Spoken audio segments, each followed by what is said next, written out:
Everything else. I hope I did it right this time. Almost agreement, everybody. Here we go. Wait, I did that all wrong. It's podcast time, everybody. There we go. That's what I usually say to start the show. Almost agreement at gmail.com, Facebook, Twitter, YouTube, go to the website, almostagreement.com. Going on there. April 14th, mark your calendar. I'm having all the mayor candidates come hang out and chat about stuff. Probably budget stuff, probably taxes stuff, probably some stuff about money. That's what I want to talk about.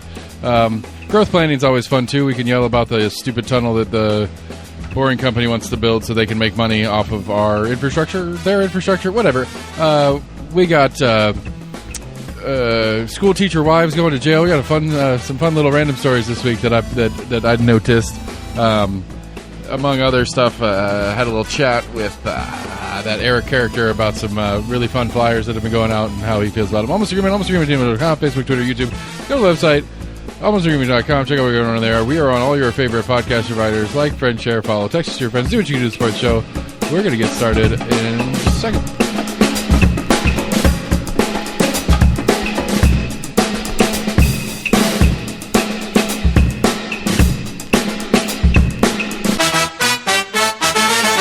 I guess I'll start out where I don't. I mean, hey, buddy, what's going on? What's new with you? Tell me something exciting. What happened this week with you, man? I got not much. Damn it. Never nothing.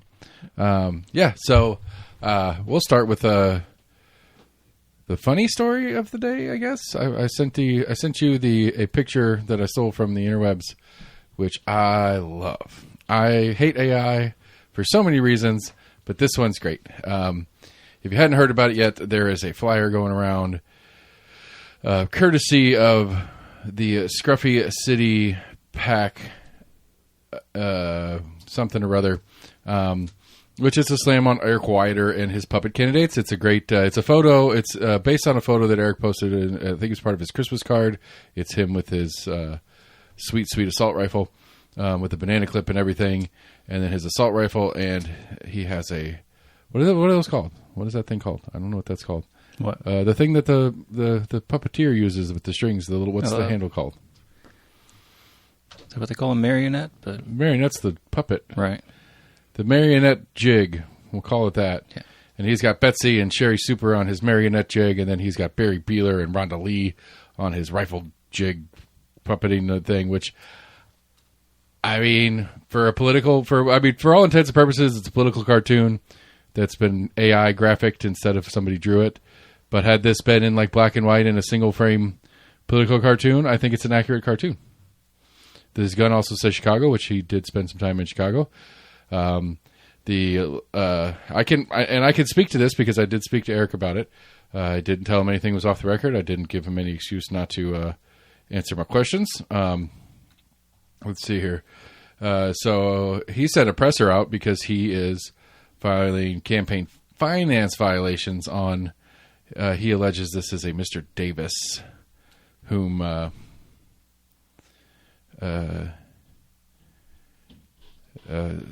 Scott Davis is who created this flyer and sent it out and mailed it just like a regular political mailer. So the complaint that Eric is filing is a campaign finance complaint because it does say on the flyer it's paid for by Scruffy City something PAC. Scruffy Little City. Scruffy Little City PAC. There we go. Thank you. Which, according to Eric, is a PAC that he had been the chair of that they had shut down a few years back. And so, if that is true, then it is technically a campaign violation because if you're going to act like a PAC, you need to register like a PAC, and this PAC doesn't exist. And so that's the allegation moving forward. I asked Eric what if he had any issue with the content of it because there's some language on the other side of this mailer that said something along the lines of when you vote in the upcoming Knox County elections, make sure you know who the candidates are and those who are affiliated with Eric Weider. Who was Eric Weider and where did he come from? Eric Weider recently moved to Knoxville from Chicago, Illinois, has a police record, was a Green Party member, a Democratic donor, voted for Hillary Clinton, was a legislative liaison for Liberal Democrats in Chicago. He is pro-choice and claims to be a conservative Republican. We'll come back and go those. The candidates in this cycle that are affiliated with him, Rhonda Lee, Barry Beeler, Betsy Henderson, and Sherry Super. Barry and Betsy have hired Wind Consulting, which is Eric's consulting company. Knox County Commissioner Barry Beeler and Knox County Mayor candidate Betsy Henderson both paid $2,500 to Wind Consulting, and then it follows up with Wader has no credibility left as a real, quote, real Republican. If you consider yourself a conservative Republican, do not vote for Barry Beeler, Betsy Henderson, Rhonda Lee, or Sherry Super. And then there's some citations from the News Sentinel and the Knoxville Focus on some of those assertions. And so I asked Eric, I said, so make sure I understand correctly. And to which he described the way the complaint works to me. And then he said, I said, so for clarification, it's not the content of the assertions of this flyer. It's just the source and that stuff. And he said, you can't really, like, I guess you made the point of whether he was filing a defamation suit. I guess he could, but no, for the campaign finance thing, you can't. It's not about the content. It's about the financing of it that the complaint's of. And then he sent me a picture of the police record for whom he thinks this person is referencing, which is a guy named Eric Wider, who at least I can't quite figure out. So there's a date on the page, but I don't know if that's when. That's so from 4/16/2024 in Maricopa County, which is in Arizona, I believe. I think so, yeah. And I don't know. Eric's a pretty fit dude currently. He seems like he probably works out. He stays in shape. I don't think that's Eric in the picture of this criminal that that this flyer alleges, but couple of cases of beer and a lot of Big Macs or something, I could see Eric getting pretty close to that. Anyway, it's clearly not him. He was arrested at 40, so this dude's been in jail for 2 years. He's currently 42, 200 pounds. I don't think Eric's might be 200 pounds. Anyway, the charges are possession, use of or possession of possession or use of a drug, possession or use of drug paraphernalia, and disorderly contact noise violation.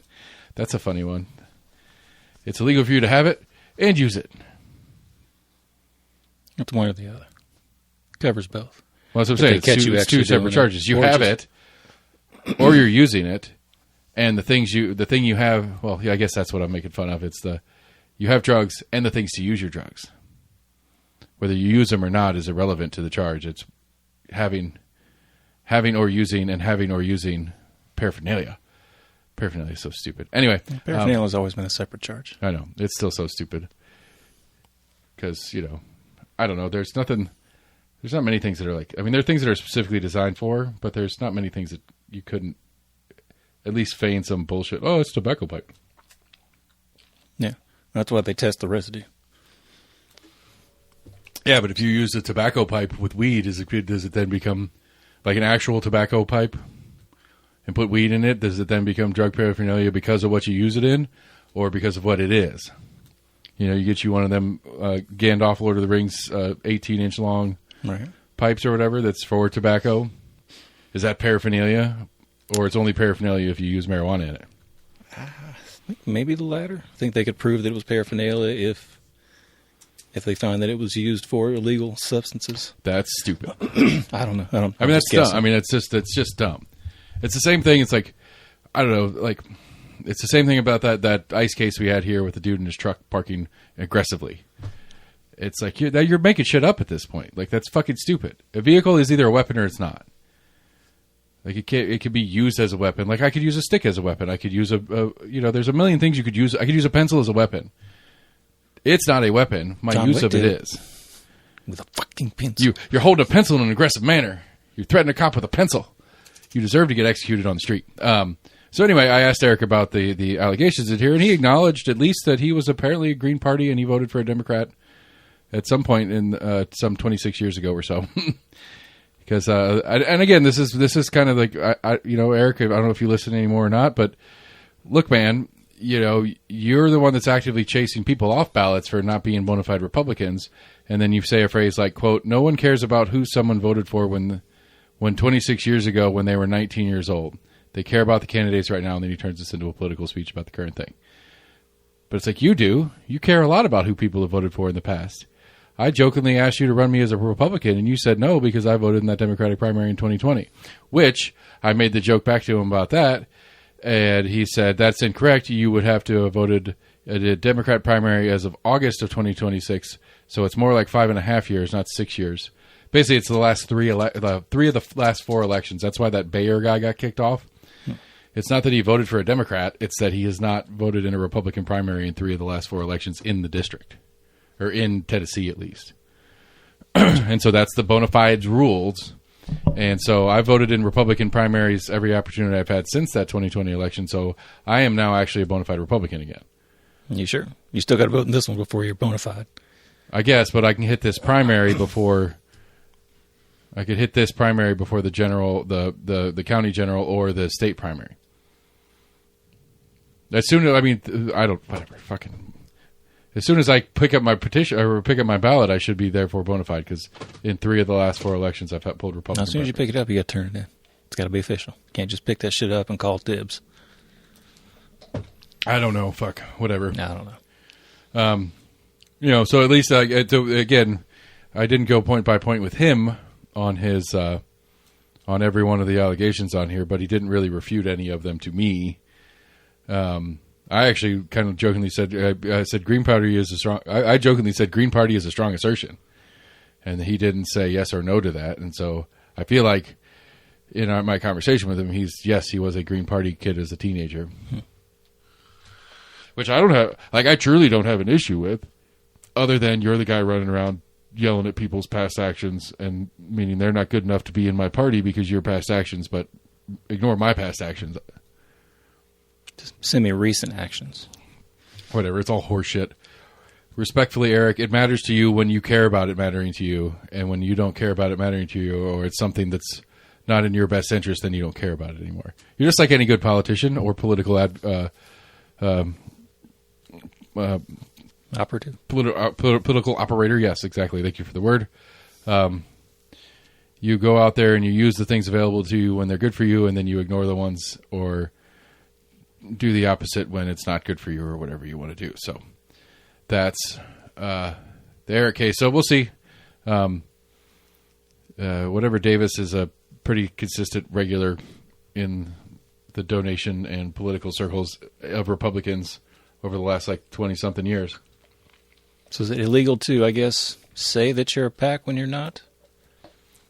Because you've argued that private citizens should be able to spend as much as they want doing whoever they want. He did say the scruffy little city PAC. Right. I guess it's false to claim yourself as a PAC and not be. And again, the way Eric worded it in his complaint, that fell apart after he left. They dissolved after he left. That's what Eric alleges in his complaint. I don't have his complaint. I just had the flyer in front of me. Yeah. Because cap the tax was one of the things from Scruffy Little City PAC, which was an Eric Wader initiative when City Council was talking about raising property tax, not this last sales tax thing. Local key figures is Eric Wader. Business owners Mike Chase from the Copper Cellar, Helen Morton were early supporters. The PAC was highly active in the 2021 City Council elections. They did the tax the cap. Doesn't say anything here. I don't see anything currently about it going defunct or anything, but I don't know. We'll have to see how that shakes out. So, but I mean, I don't know. I would assume Eric knows the PAC that he was involved in's legal status, and if he's going to file a complaint saying that this is using a PAC that I know well enough to know that it's not doing this, or because somebody had to turn the paperwork in to kill it, and I would assume that would have been an action that he was a part of if that was the plan when he left. to start up his WIN group because he got out of the PAC game and he's now a consultant, a political consultant. He doesn't do PACs anymore. Yeah. Or maybe he's got a new PAC. I don't know. And so, anyway, it's... I don't know. The graphic is great. I love the graphic. I think it's accurate as fuck. And I think people should be mindful of that. If you like Eric Weider, and I think if you're going to... Any of those 4 candidates, if you're interested in him, go look up Eric Weider and see what he does and what he stands for and what he does, because that's what you're going to get. I know this personally. You know how I know this personally? Because Elaine Davis in District 18 is my rep, and she is an Eric Weider puppet. And Eric sent her to the state to change city council voting to get District 3 to change, and the guy that won City District 3 is one of Eric Weider's puppets. Like, it's part of the game. Like, I don't remember who it was. It might have been Rhonda Lee. We've talked about this before, who literally just forwarded an email from Eric to the county commission for the agenda. I don't remember that. Yeah. It was, I can't remember who it was, but it was basically like, it wasn't even, didn't even bother, like, signing it as herself or himself, whoever it was that did the forwarding. But Eric says, like, hey, get this on the agenda, and literally just forwarded the email from Eric to the commission secretary to make it an agenda item. I don't believe that is under any dispute. I'm pretty sure everybody who pays attention knows about it. But local government matters. One of my concerned constituents sent me this well-worded email. Who happens to be in the correct format. I mean, it's, like for some intent, for all intents and purposes, he's a lobbyist, consultant, political guru, whatever. Oh, anyway. Did we go over the lobbyist bit that Betsy was complaining about on her Facebook page? Don't think so. That the one of her quiz questions. I told you about that. Yeah, she was doing quizzes. Yeah, her coarsely worded. Yeah, or very implied. One of her recent quiz questions. Where'd it go? Come on, it's in here, Betsy. Question number 5. Larson J. and Kim Fraser both voted to use taxpayer funds to hire lobbyists. How much did that cost taxpayers? Yeah, I think we did talk, maybe. Yeah, the answer is over $400,000. They voted yes every time they had the chance. I don't know if that's true or not. It probably is. But I think we did talk about it because I think it's sad. I think it's pathetic that the state government doesn't have time to actually engage itself with their local sub-governments, that those local sub-governments feel the need to hire a lobbyist to go interact with their state government. Yeah. I don't know, they do meetings every once in a while. They do their breakfasts, like it's the legislative breakfast and stuff like that, where, some of them will come out and hang out, and they'll sit around and they'll talk about stuff. But I don't know, realistically, even if you just took the Senate side of it and you take Briggs and Massey, and county commission says, hey guys, we really like to get this thing done. And Briggs and Massey might be on board with it. And Briggs and Massey have got some tenure, so they could probably get some stuff moving without a lot of help. But you still got 33 senators to get actionable on this, and especially if it's not something that they're in subcommittee on, it's going to be hard for them to get it moving by themselves. So realistically, I would assume a lobbyist is going to go and be like, hey, maybe, let me back up. The commission's going to go to Becky or Richard and be like, hey, we'd like to get this thing done. And they're like, okay, cool. If we can get it on the floor, I can help support it or whatever. And then they go to the lobbyist and say, lobbyist, we need to get this moving. And then that lobbyist goes to the office of whoever's the chair of the subcommittee that this matters to. And that lobbyist goes to some other people in that subcommittee that it matters to. And then the lobbyist sits down with somebody in that subcommittee in Massey, and they write the actual bill. And then Massey submits it with, co-sponsor of these people on the subcommittee to get it moving. I would assume that's the functional way it works. Sounds about right. So, if you do, again, I think it's unfortunate, but I think that's the functional way things work. And so if that's the functional way things work, then unless it's, something very specific that's key in where Betsy and Richard are in subcommittee and stuff on. If it's anywhere else across the many committees and subcommittees that the state Senate does, you're going to have a hard time getting things rolling with just those two bodies because we only, and hell, we've got two. The other big cities probably have 2 or 3 senators, but all these other ones, we were just looking at the map a second ago. You got like out west, you've got like 30 counties that have one senator for 10 or so of each. Like the whole western half of the state, except for Memphis, is 3 Senate districts. Yeah. And so like, I don't know, we have 2 senators that represent Knox County. They should have a little bit more play than the one senator from, Land Between the Lakes up there or whatever.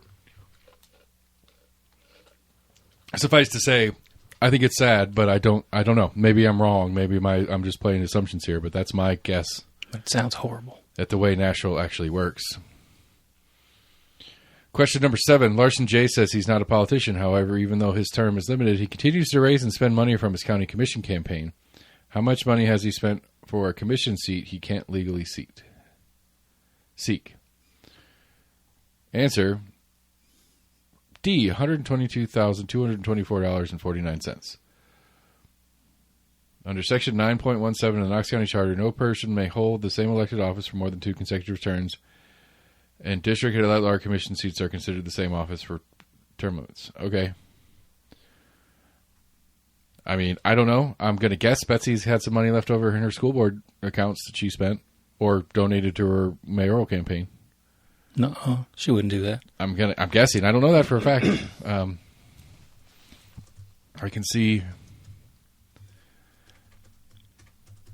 Let me see if I can find her financial disclosure real quick.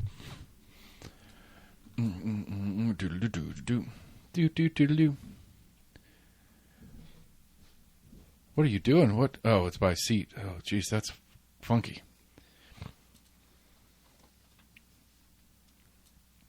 No, where are you? County Mayor. What? What madness of this is this portal?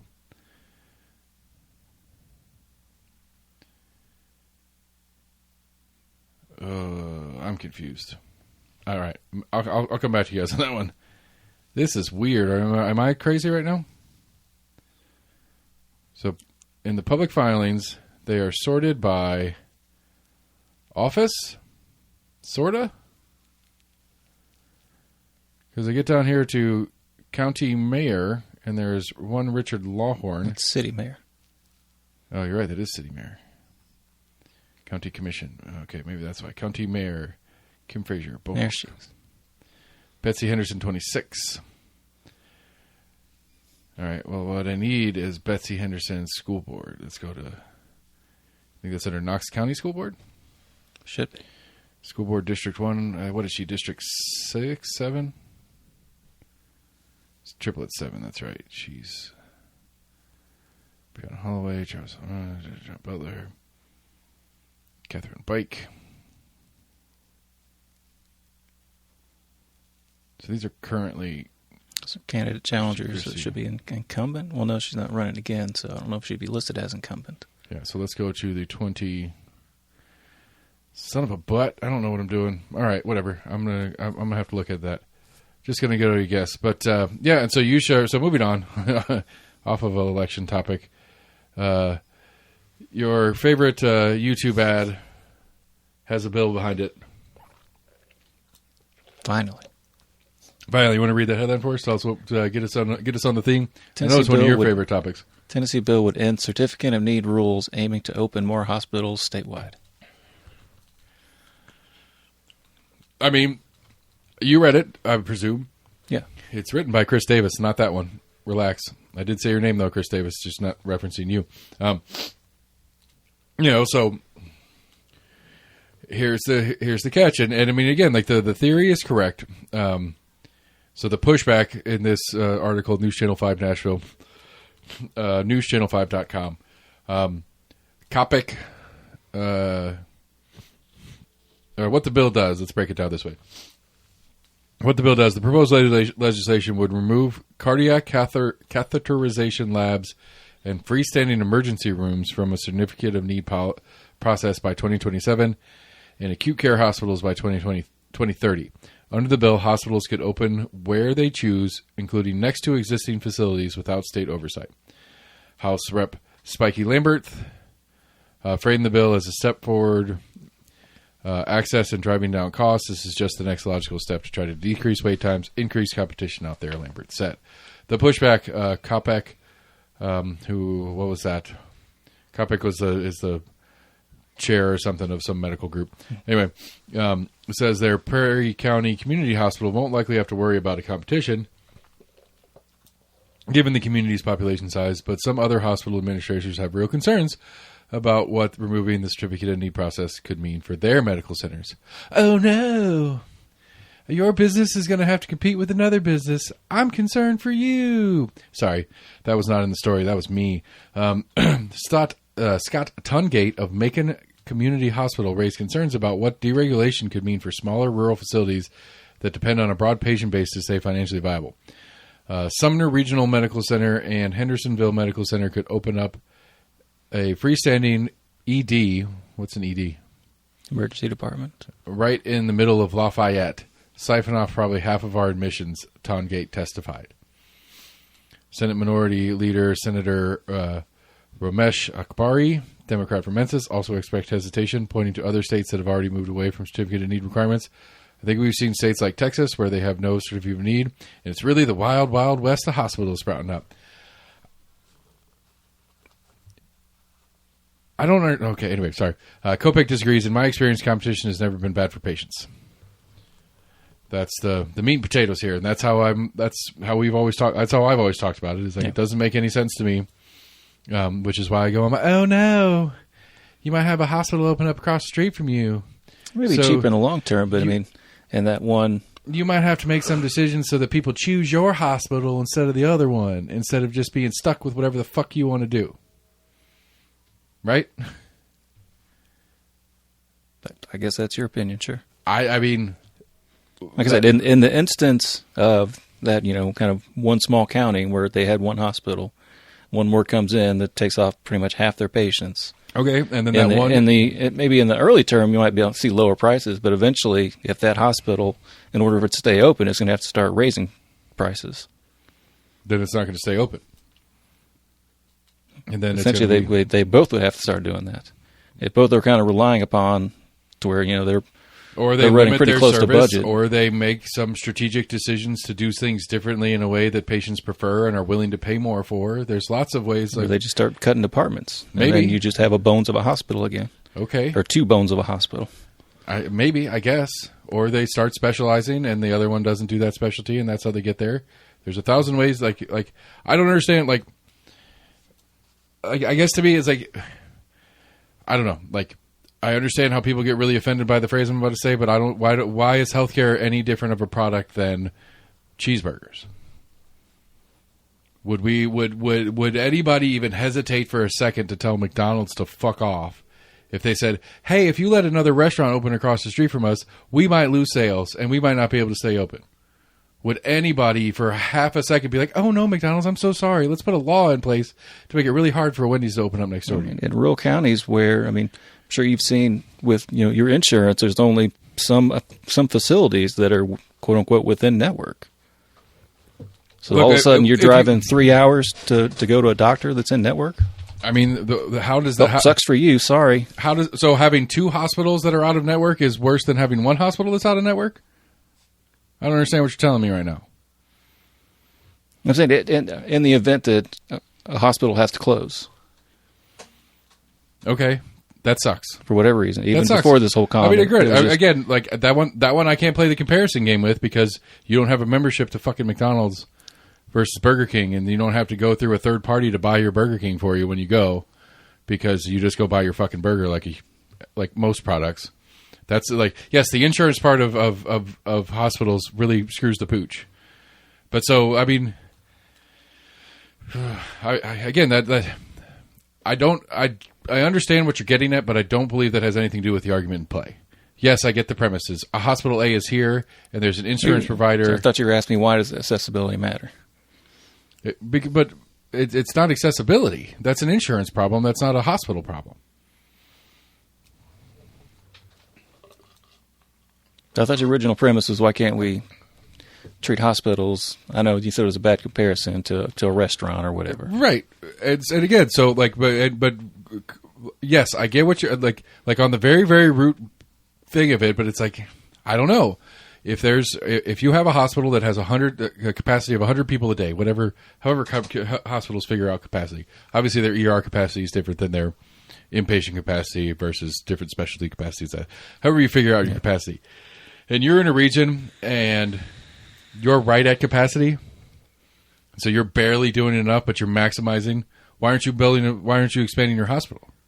Because you don't want to be over, and so you don't want to have more than you have need for. So you don't add an extra wing to the hospital because you don't need more stuff. Right. Well, if you could add wings because you need more, then why can't you subtract wings? Okay, a competitor came in across the street. We have a series of things we could do. We could go bigger and add more options to help people to make it a better choice for people to choose us. That could be one of our competitive advantages, to add more stuff. Or one of our business decisions could be like, well, maybe we could trim some out. Maybe instead of having a whole floor dedicated to this thing, we split that floor up in between two other things. We rent this other floor off to private practitioners doing their stuff in this floor. There's a million things you could do business-wise to stay viable. You just have to make some decisions, and you have to compete for the people's health business. Unless we're going to like a single payer model, or we're completely changing the insurance things being its That's something I was going to bring in. There's probably a good, I don't know percentage-wise, but there's a good chunk of people that are on, Tennessee Medicaid, TennCare. Yeah. I don't know if that's universally accepted at any hospital. Right. And if you're going to open a new hospital across the street from an existing hospital, you better take TennCare, especially if it's out there in the rural stuff. I know for some, I think there's like different requirements for you to be eligible for like Medicare and stuff. Maybe, but again, like these are all like very unique, specific things that have been bureaucratically inserted into this industry that don't exist in other business. And this is one of these things getting peeled back from the bureaucracy of healthcare that any of these I see as good things, is peeling back the bureaucratic part of healthcare. That's kind of my take on this. And that's why that's why this doesn't make sense to me. Like, I don't like it just does again, like, cause your business model is so strong in that people will need you, that as long as you're decent, people are going to use you because they're going to need your services, especially if you're... So why are some rural hospitals closing? Because they're not making money? I don't know. Why are they closing? That's what I'm asking you. I don't know. The one that's referenced in here is these guys went in. They just don't have enough patients in that small area. Okay, the one that he's talking about, they went in and bought a vacant hospital and cleaned it up and reopened it. Right. So there's client base. There was enough client base there for them to decide to do so. Why did the original hospital close? I don't know. Honestly, I think part of the problem. I think part of the thing being in a rural hospital. It's expensive to run a hospital and constantly have nurses and doctors on staff, especially for like emergency room departments. You're essentially anticipating some shit's going to go down with somebody, which I think somebody's going to be dumb enough to be like, I've got a headache, I'm going to go to the emergency room. Right, or they're out in their country bumpkins that are uninsured, and there's no urgent clinic, so that's their only option. So they go to the emergency room. Agreed on all counts. But I don't know. That doesn't change. That's still an insurance problem. I think that's an insurance problem and not a hospital problem either. Like, yes, the hospitals have the problem with the insurance refusing to pay or only pay in percentage of X, Y, or Z for people and making it really hard for these hospitals to be financially viable because the insurance is complicated. Well, there's a requirement that you still have to treat someone. Right. Even if they don't have insurance, et cetera. Right. Agreed.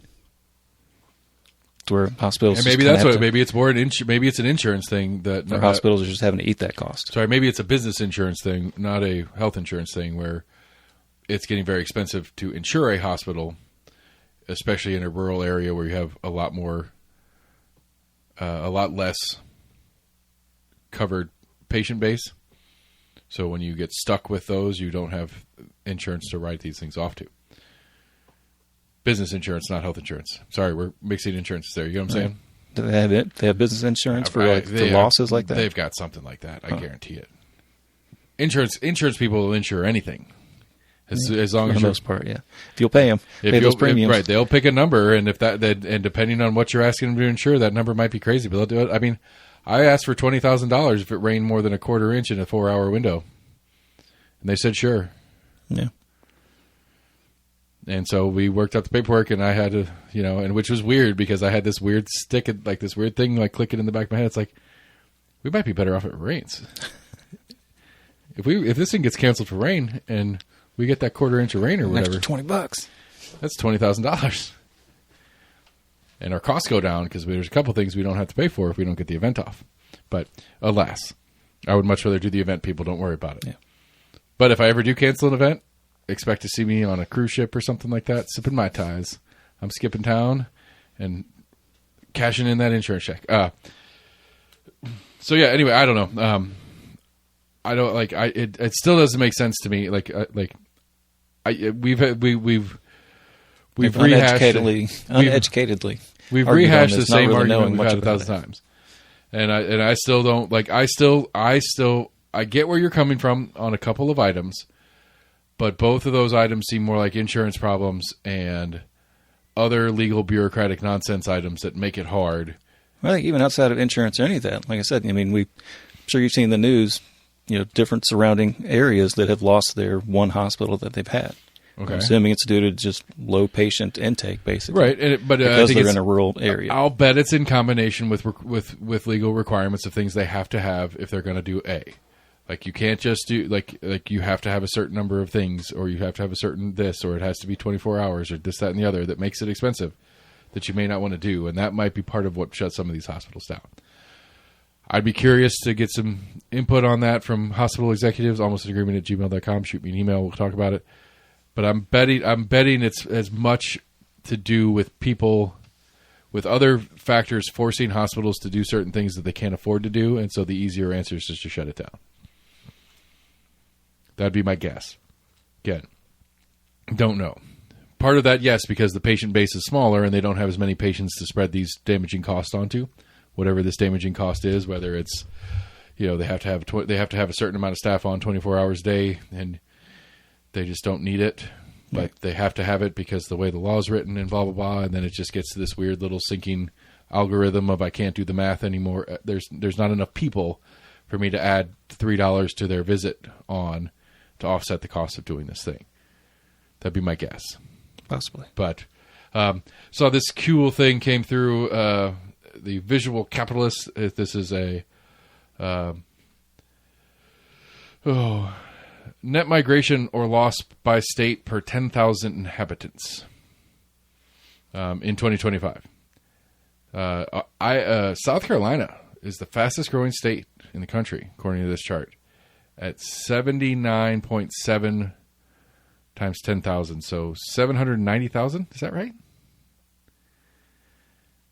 I think that's percentage point. No, it's based on. Oh, I don't know. Yeah, it's per. Which is crazy. North Carolina lost 29.2. So people moving North Carolina, Virginia, Delaware was up there. I thought that was kind of crazy. Well, I mean, honestly, you look through this. A lot of the net loss states. This looks like a political map backwards. Okay, so everybody listening doesn't see the map we're looking at. It's the 50-state map, and it's shades of red and shades of blue. Red is net loss, blue is net gain. But if you flip this over to voting, it would be the other way. The biggest loss states, California, New York, North Carolina, Massachusetts, Illinois, are all Democrat states. Is that accurate? Yeah, I mean, Vermont gained. Right. New Hampshire, Maine. No, Vermont's down 1.7. North Dakota just barely lost. It's like 0.1. Yeah. But your big gainers are Texas, Tennessee, Alabama, Idaho, which I thought that's interesting. Maine, South Carolina, And so, like I said, I mean, but realistically, like on the generic political map, is this not pretty close to backwards? Because the way they do the colors is opposite. Off. And so, and again, so it's per 10,000 inhabitants. So 79, or so Tennessee 43.6 times 10,000 would be 430,000 people this last year. That sounds right. Does that sound right? Or it would be 43,000. Now you move the decimal. Yeah, 430,000. That seems a little high. I don't know. Are they going from 1 year to 1 year? Well, no, or over the past, 5 years or something? Yeah, no, it's 1 year to 1 year. But look at Texas down here. It gained over 68,000 new residents. And it's plus 23. I don't understand the math of this thing. New York's lost 55,000 people in 2025, and it's a 28.2 negative. I don't understand how this graphic works. Net loss gain per 10,000 inhabitants. Oh, okay. So I guess they take the initial 43 people for every 10,000 current. That's what it is. Okay. So Tennessee gained 43 people for every 10,000 that already existed.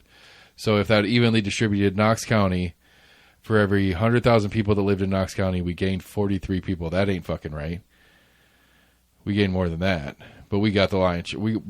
Us in Nashville got the lion's share of what came into the state. But that would mean that for 500,000 people in Knox County, so it'd be 5 times 43. So it'd be only 200 and something people, which is not accurate for Knox County because we're up like 5 or 6. We might be up in the 10, 15,000 over year as of late. I know since the last census, they're estimating like 50-something thousand Knox County, new Knox County residents.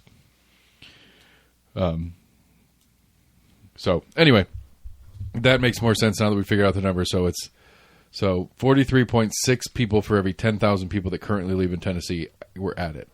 So whatever the total state, that's just a weird way to do it, but whatever the total state population is, divided by 10,000, and then you multiply it by the number you're given. Why would you do it that way? It's all graphs, and that makes it look all pretty and colorful. It does make it look all pretty, but I mean, again, I don't think it's interesting. And then, I think it was last week or 2 weeks ago. If I'm Lambert or any of these other douche canoes in Nashville, I think how do you not look at that and say we're doing the right shit? People want to be a part of this. Like I'm having it's just in the small D democratic system. The small D democratic system seems to me that because I mean it's been years. It's been since we started paying attention to this shit that we have been a Republican supermajority in the state, and it was years before that when it started. Yeah, so it's been like a decade of this shit, and we sit here and we're like these fucking crazies. But I don't know if success is graded by envy, for lack of a better word, people wanting to be a part of you, right? Would that be and I still go back to when we talked about this before, my original thought that I think most people moving aren't too focused on the politics that much. No, they're not, but they're focused on the cost of living. They're focused on things that they see as net positives, and it may not be. We've had a low cost of living ever since TVA was started in the 30s. But it may not be. That's not really any kind of political influence that has kept our bills low. Well, Trump's trying to cut. I guess they've kept our income tax from being instituted. Trump's trying to cut down the TVA president's pay by 90%. Well, it's only like about half or something, or cap it at half. No, I saw the headline. Cap it at $500,000 a year, and he's making $5.7 million a year right now. So that's going to bring him down to, from less than 10% of his current salary if this goes through. It doesn't really matter. TVA doesn't actually answer to the White House, or they're not a department of the United States government. They are a federally owned corporation. They are not. They're not in they're not part of the U.S. Department of Energy or the Department of the Interior. They're not subject to any of that shit. There is some congressional oversight, but it's through their board, which Trump does get to assign some board members and shit. So I was about to say, I think to get picked the board. But yeah. So anyway, I don't know. Again, I don't want to give them credit for anything, and I don't disagree with you that people don't consciously think about it. But there is something going on here that people want to go to? I mean, I would put more emphasis on, like, what Nashville has done as far, what Visit Knox does as far as putting out to people of, like, hey, this is a good place to come visit. We have people to come visit here, see the Smokies, maybe come into town for whatever. And they're like, hey, that's not a bad place to live. How does that explain Alabama or Arkansas or Oklahoma or Idaho? Do you think Idaho's Department of Tourism is out there kicking ass, taking names? And it's just very possibly. I see great fly fishing, elk hunting. I see ads for California on TV all the time, and they have a negative. Come visit or move? Visit. Well, again, I think that goes back to my argument of I think it's cost of living is kind of one of the main focuses. Again, I'm not disagreeing with you that is absolutely a focus of people, but the cost of living is absolutely it's in parts and pieces some level of result of our state government, or in local governments for that matter. But it's not. See, that's what just. I mean, yes, it is and it isn't because but like the places where people are moving into Tennessee are the expensive places in Tennessee. The biggest raw number of people moved into Nashville, which is the most expensive place to live in Tennessee. All right, but the biggest job market opportunity. Though. But it's also the cheapest. It's also way cheaper compared to a New York City or Chicago, obviously. Right. In the cost of living department, but Surreal County's seen a big growth. I don't know, but again, like I don't disagree with you that people don't consciously think what are the politics of the place I'm going, but I have a hard time believing that the things that people are picking are things that are politically that are results of political movements. Be it cost of living being the tip top of it, Marcia's insistence that the state of Tennessee never has a state income tax or a state property tax. Like those are hardcore things for her. When she ran her Senate race on putting in the amendment, was it a Tennessee constitutional amendment? Like she guaranteed we'll never have property tax in Tennessee.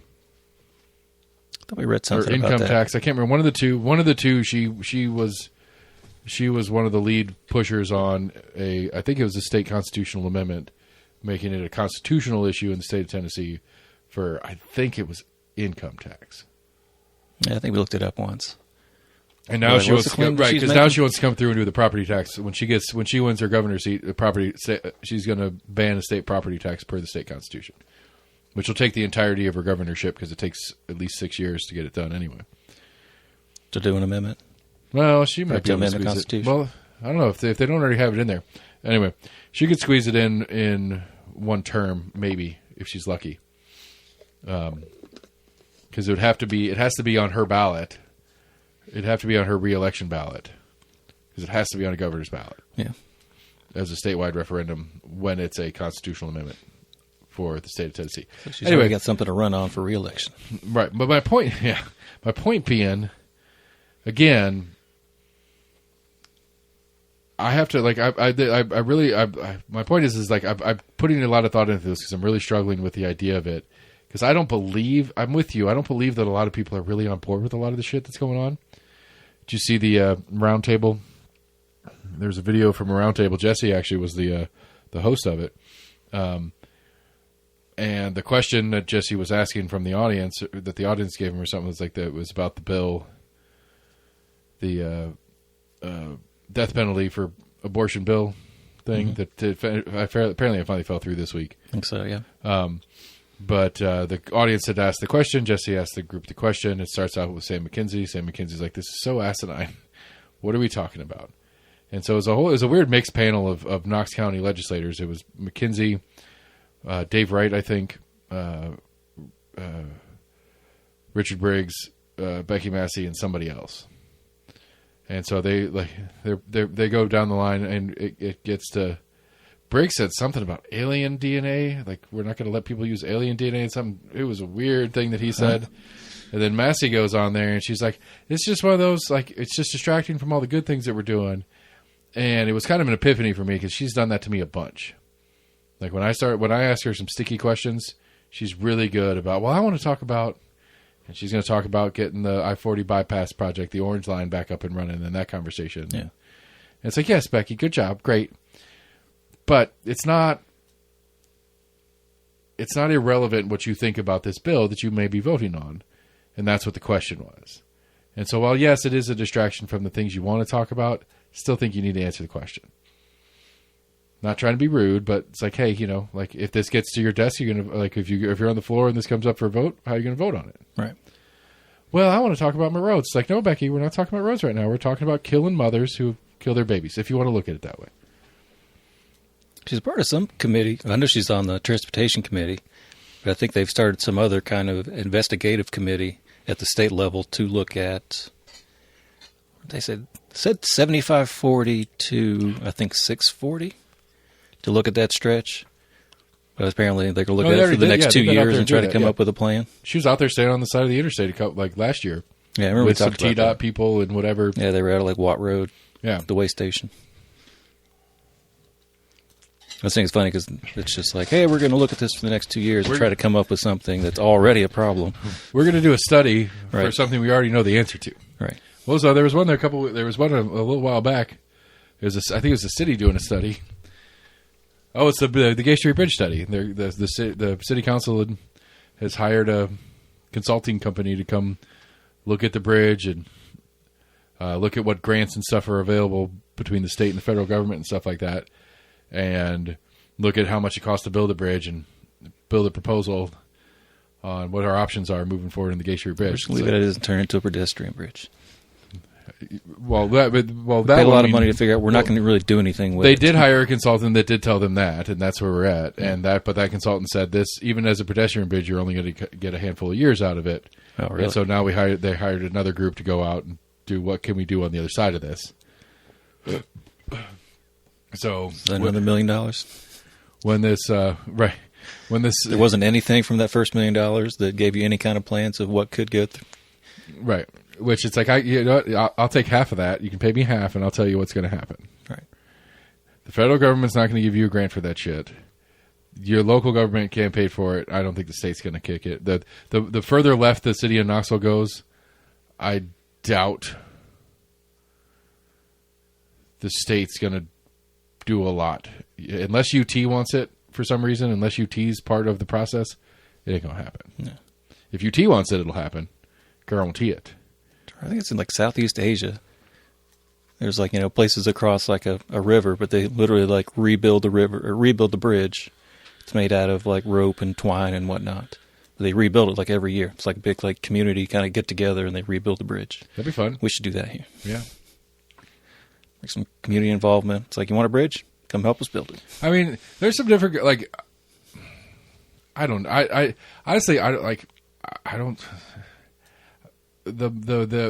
think the correct long-term solution to that bridge is you build a smaller, cheaper pedestrian bridge.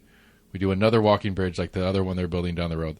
Actually, honestly, the one that they're building off campus should be a road bridge and not a pedestrian bridge. South Knox one or whatever they're calling it. Yeah.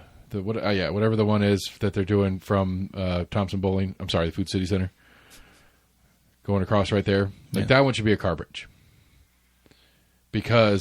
Mainly because that I think it's still Sevier Avenue. If you go across Henley Street and take a right on the other side. If you turn left, it's Sevier Avenue. That goes down that way. If you turn left, it's where Baptist Hospital used to be in the Regas. Right. You turn right, but they've got a ton of apartments and stuff that they built down there on the riverfront, which they're all targeted at fucking students. Great, but they're private property, and anybody who wants to live in an apartment with a bunch of fucking college kids as neighbors can live there. And they have their own docks that get out on the river and stuff like that, or part of the apartment complex. But if you turn right on that onto Sevier or whatever that road is right there, there is a 1-lane overpass. A train bridge? For a train that they have this crazy ass, it's a stoplight. And it's literally just a stoplight to let one-way traffic through, and then the light turns red, and then the other way goes through, and then the light turns red. Yep. That's all the stoplight does, is let people through this 1-lane bridge. Because it's a railroad bridge, and that train gets used like once a month. Those tracks get used. And so they're getting the train whoever owns the train, the railroad right there, to expand that bridge is not going to happen.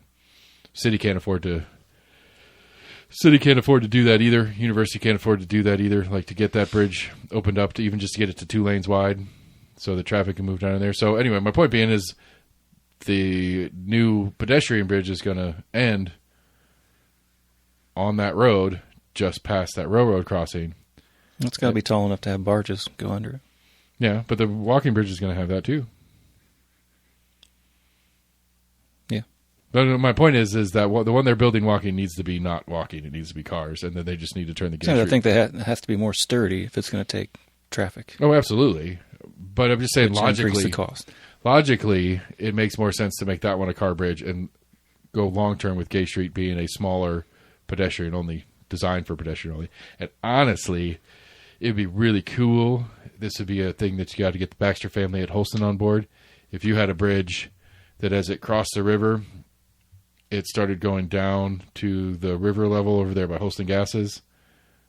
Like the whole bridge kind of angled down a little bit. So from the city side going down, and it goes either right into those apartments or down the hill still on the bridge. Right. There's a bunch of stuff they could do back in there if they change some of the infrastructure around, and just own the fact that that's not a traffic bridge, and that would be a good start to getting a lot of that infrastructure redone. But it'd be a really cool bike thing. You should go down there, whatever. I don't know, but that's the long term for the Gay Street Bridge. $500,000, city, and yeah, I've got your answers for you already. You don't need to pay some consultant a couple $1 million to get you what I already told you just now. Pay up. Pay me, suckers. But anyway, we were talking about how did we get to the fucking bridge? That was weird. That was a fun ramble. We're talking about hospitals. Like, I'm serious. How did we get to where we just were? Not sure why we mentioned the Gay Street Bridge. We were kind of talking government and why people are moving to Tennessee. And I agree with you. It is not a conscious.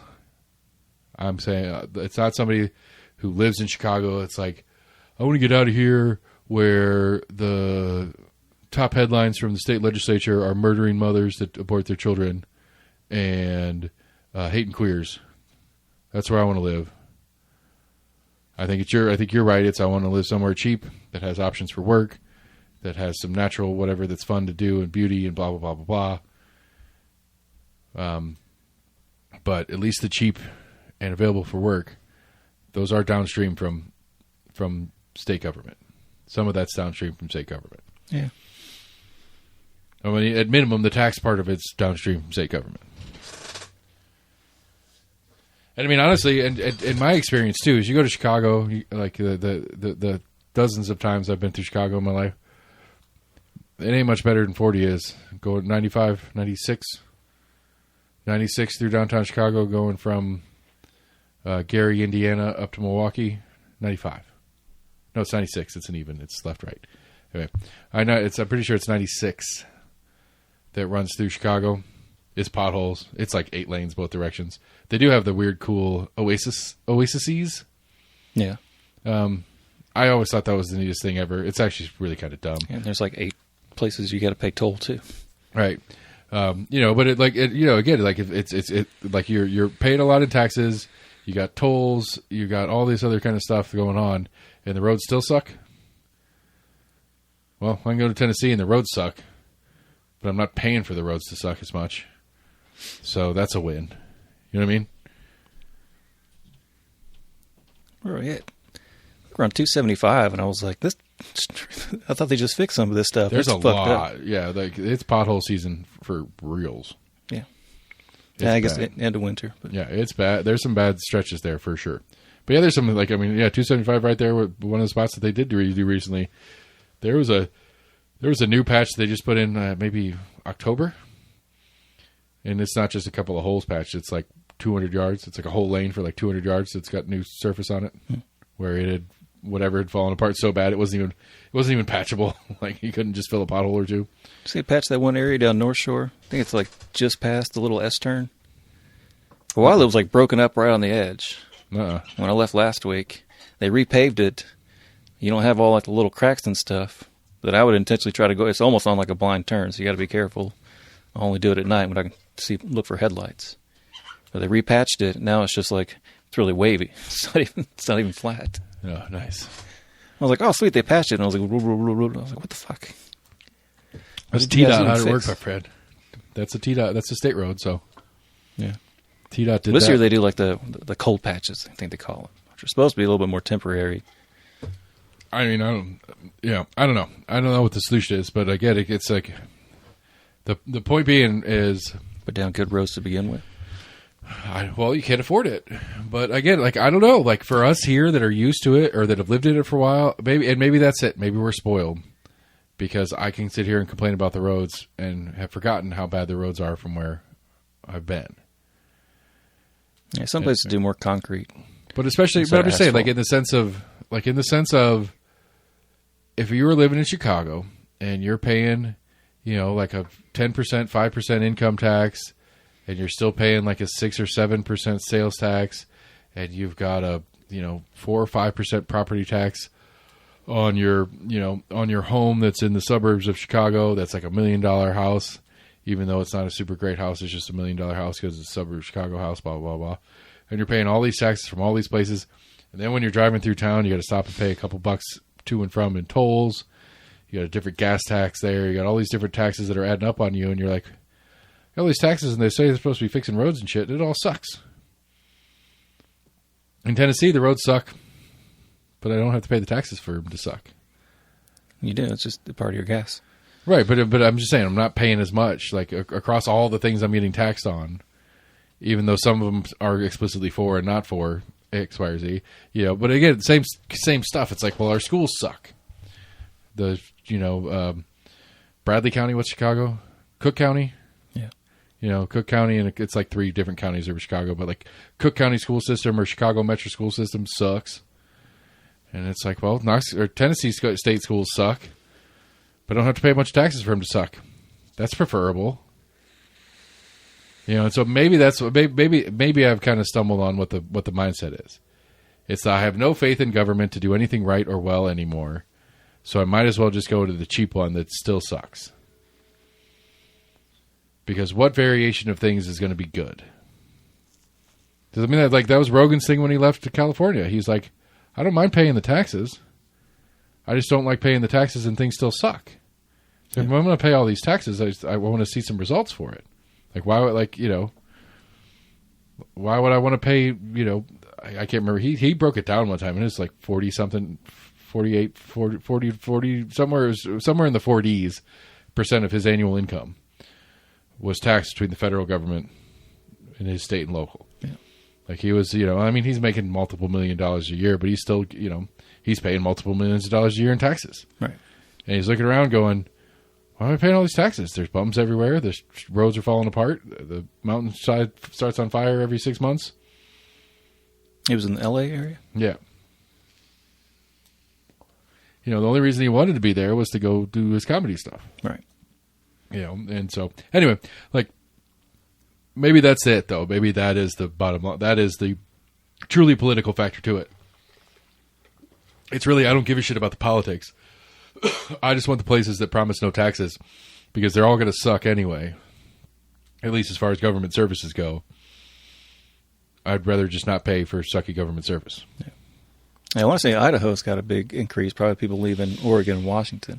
I know Oregon's trying to get half Oregon's trying to get annexed or secede, whichever way you want to look at it. Yeah, they want to have them join Idaho, which would be a crazy clusterfuck of because it has to go to the people basically. I think it has to go to the people of like both states, and it's kind of weird. And I don't think it's really happened in years. It would be an interesting development. Apparently, it's got some traction on ballots and stuff like that. It's a fairly significant movement to the locals. Yeah. I'd say Delaware's got to be a decent tax state. Though I think that's one of the states they always say that there's like 5,000 like insurance companies that are all based out of Delaware, or credit card companies. Right. There's some state business. There is no state business tax. There's some business taxes that are super. Like the Clinton Foundation is based in Delaware. Is it? I think it's the Clinton Foundation. There's something Hillary Clinton did where her business is run out of Delaware, even though she was residing in New York to get her residency so she could be a senator. But yeah, that's one of those, like, it's like there's a couple of different ones for different industries have different states that they prefer. Like a lot of trucking companies will run out of Iowa and Oklahoma. because there's something about their license plates. It's something with your commercial license tags that is much cheaper or longer lasting. Like it's like you get like 10-year tags on trailers or something like that. Yeah. And if you're like, so a lot of trucking companies have an office in Oklahoma so they can get all their tags on all their stuff, even though they don't necessarily operate out of Oklahoma. Right. Because it's got a preferable tax situation. Anyway, I thought this was a cool graphic, and you all should think it's cool too. It's like I said, it breaks down. North Dakota North Dakota was the most even at negative 0.1. I wonder where they're getting the numbers from. Hire a helper. Was there a source? Hire a helper. Sounds reputable. Because they haven't done a census in a while. No, but I guess you could look at through a census cycle. I guess you could look at how many people registered. I guess change residency with like the state as far as getting a new license. New driver's licenses, register of deeds is a good one. Yeah, I mean, your realtors are a really good one for references on that kind of stuff because realtors are really tuned into where people are going, where people are coming from. Because, if you're in a state where people are leaving, you're trying to help somebody sell their house, and they're like, "Well, I've got to, I want to make this," but it's like that house doesn't sell for this. There's too many houses. Yeah. Or maybe a better way to look at it is like when I go into the listings for our area, we have a ton of listings of people selling houses right now. This region that I cover as a realtor is, I got 1,000 houses on the market, and only a handful of buyers. So it's a pretty short leap to go, okay, well, we're minus 900 and something people, or 900 and something households for this area, because all the houses are for sale or have sold. Well, a ton of houses are for sale. I don't know. Maybe, I don't know. That's a question. Maybe not, because like, how do you afford to leave Idaho if you didn't sell your house? Right. And so the house has got to get sold for you to leave. So I don't know. Maybe you're just saying fuck it and buying a house in Tennessee and still paying. A number of people essentially go to a place and start renting until they can move in. Yeah, but you've got to sell the old. The sell the old one is the part I'm trying to figure out. Right. What did I do here? Stop. Go away. Thank you. What else we got? We talked about Irk and his crazy shit. Talk about what is this one up here? No, I already did that one. That one. I mean, it's a pretty slow week. It's spring break.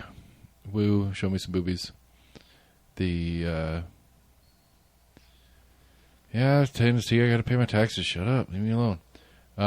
Let's see, the house on Lion's Bend that apparently, like, her dad was like one of the early people that bought a bunch of Coca-Cola stock, because they kept calling it the Coca-Cola heiress. That was the house that they were supposed to turn. At one point, there was talk of it being the UT president's house.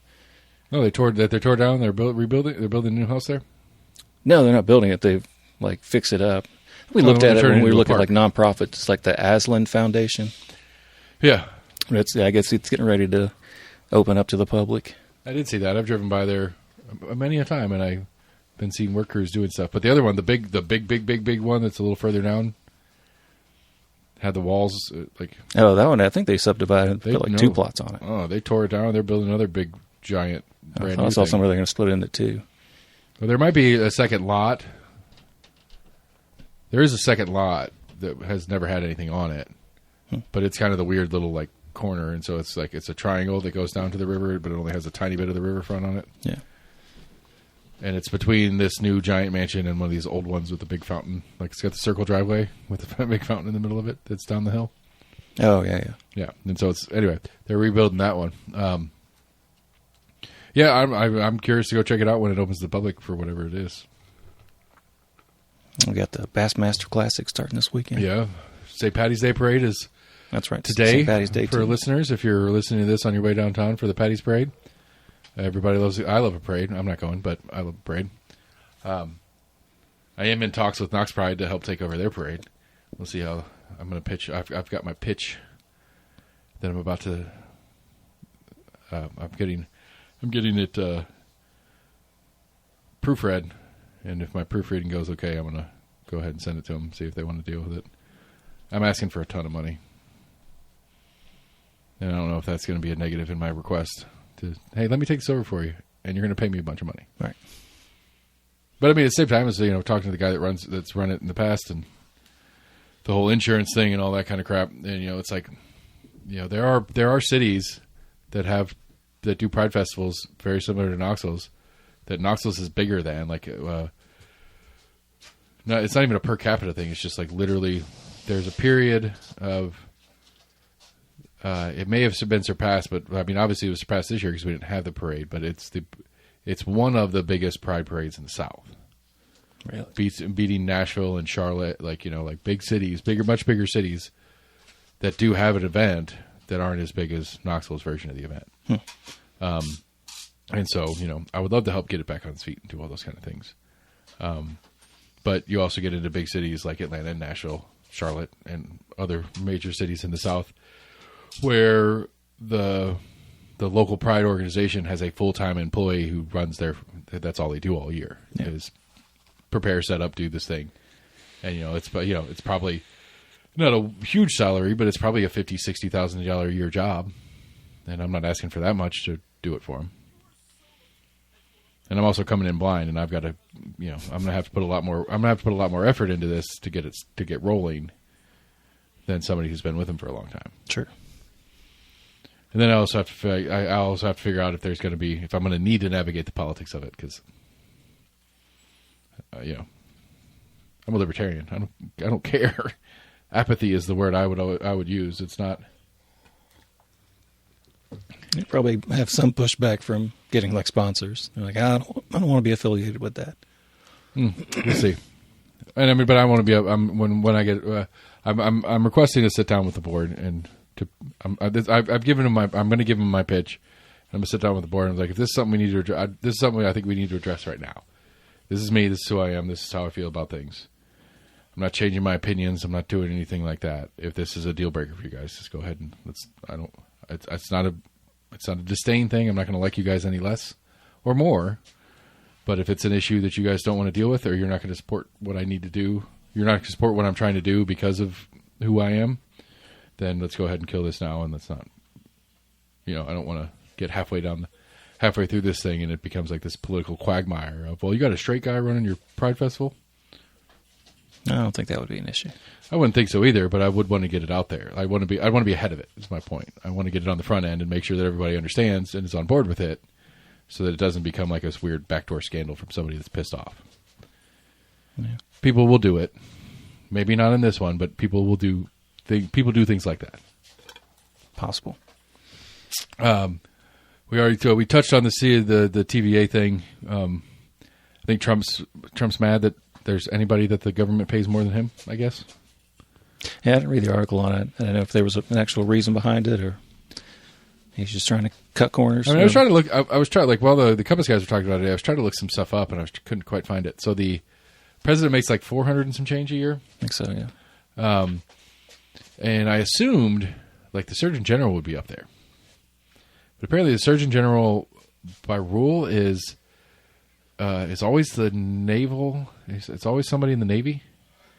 And so it's like whatever rank that naval medical officer is the pay they get, which is like $400 and some change. Yeah. And so they get close to. And I'm thinking about it because, like, I was trying to think about it because Knox County medical examiner is the highest paid person in Knox County governmentally. Gets paid more than the city mayor, the county mayor. Like any of the employees of Knox County, the highest paid employee of Knox County is the medical examiner. I think Ryswick's up there in the top handful of people. There's a couple people that make more than the mayor, but not many. And I would assume that's not dissimilar in the federal government. That you have the president's pay. I mean, realistically, who cares? You could pay the president $1 million a year. It wouldn't be that big a deal. But, I mean, you got a surgeon general, the top doctor, quote unquote. I would think, I don't know, what do you think Fauci made when he was there? Or is there? Is he still there? Is that considered a government agency? What? He was like the National Institute of like Allergy and something. Yeah, I don't know. I would think. I don't know. That's a good question. It's probably under like the Department of Health. I would think that there are a number, some of those. What do you think the Attorney General makes? Oh, Pam Bondi. Well, not Pam Bondi. Well, no, it's still Pam Bondi. It's couldn't say. It's Christy Noem that got. I mean, I would think, because I mean, like that's the thing is like because you got judges, like our judges, like that's the other one in Knox County. Like our judges get paid up there, or maybe more than the mayor. Because you got to think most of these judges, if they were practicing, they'd be in the high six figures. Right. If they're good and they're practicing lawyers, right? Or practicing surgeons and doctors and stuff like that. If they're good and they're doing their day job, and so you've got to figure out like, well, how do we incentivize somebody to take this version of that job for less pay, right? And how much less pay can we get away with? You get prestige and a title. Yeah, but how much more? Like But I mean, I mean, I think there is something about a judgeship that's got a little bit of a bonus to it, right? Because of prestige and title. But you also don't have to go. You don't have to do that work of being a lawyer, and you also there's a good bit of work to being a judge too. There is, but I'm just saying you don't have that day to day of this case, that case. We don't have any cases right now. Like if you're like a partner in a firm and you've got a lot of stuff going on, you're going to do okay. But like if you're a partner in a firm and you get a dry spell where you don't have a lot of clients that have anything going on, you're just not making a lot of money right now. Right. You're in a dry spell and you just got to deal with it. Where if you're the judge, whether you see 5 people or 500 people, you're going to get paid. And so there is some like income security, maybe the phrase like that we could use for a judge, that I could see that as an incentive. But anyway, I don't know. Like I think it's, I think the thing about the TVA thing is in the TVA Act of 1921 or 19 or whenever the federal government established the TVA. Like it's been amended a couple times, but in part of it that wasn't amended is basically the TVA is to pay their top executive market rate. What similar private companies are paying for the same job, right? Which TVA is not. I think they said that the guy from Duke Energy. I think there's of similarly large utility corporations like Duke Energy, and then there's one other one that's in the Carolinas or Georgia or something like that. That their CEO makes like $20 million, and $19 million, and $20 million respectively, or something like that. TVA is the 4th largest utility company in the country. Duke and this other one are 2 of the 3 that are bigger. And so of the 3 companies that are bigger than TVA, 2 of those CEOs make almost 4 times as much as the TVA guy does. I don't know what the 3rd company's CEO is making, but I wouldn't imagine it's much. It's too far off of that thing. Right. And so there's a competency game. Like I'm sure there's somebody that would be willing to take $500,000 a year as Trump wants. I mean, I would take $500,000 a year. I'll run TVA for you. What you want me to do? Give me $500,000 a year. I'll go do it. Sit on a board. Well, not sit on the board. Answer to the board because the board's going to be the one yelling at you. That's true. Yeah. I'm just saying, like $500,000 a year. Tell me what to do. Am I going to be as good as this guy? I don't know. But, like, I don't know. Like, am I going to be any worse than this guy? Probably. Yeah, probably. Like, I have no idea what any of this stuff is and how it works. The guy they currently hired, like, part of the reason they hired him is because he has his entire professional experiences in the nuclear side, and that's something TVA wants to be doing a lot more of. And so they hired this guy specifically because of his nuclear knowledge. I don't have any of that. I promise you that.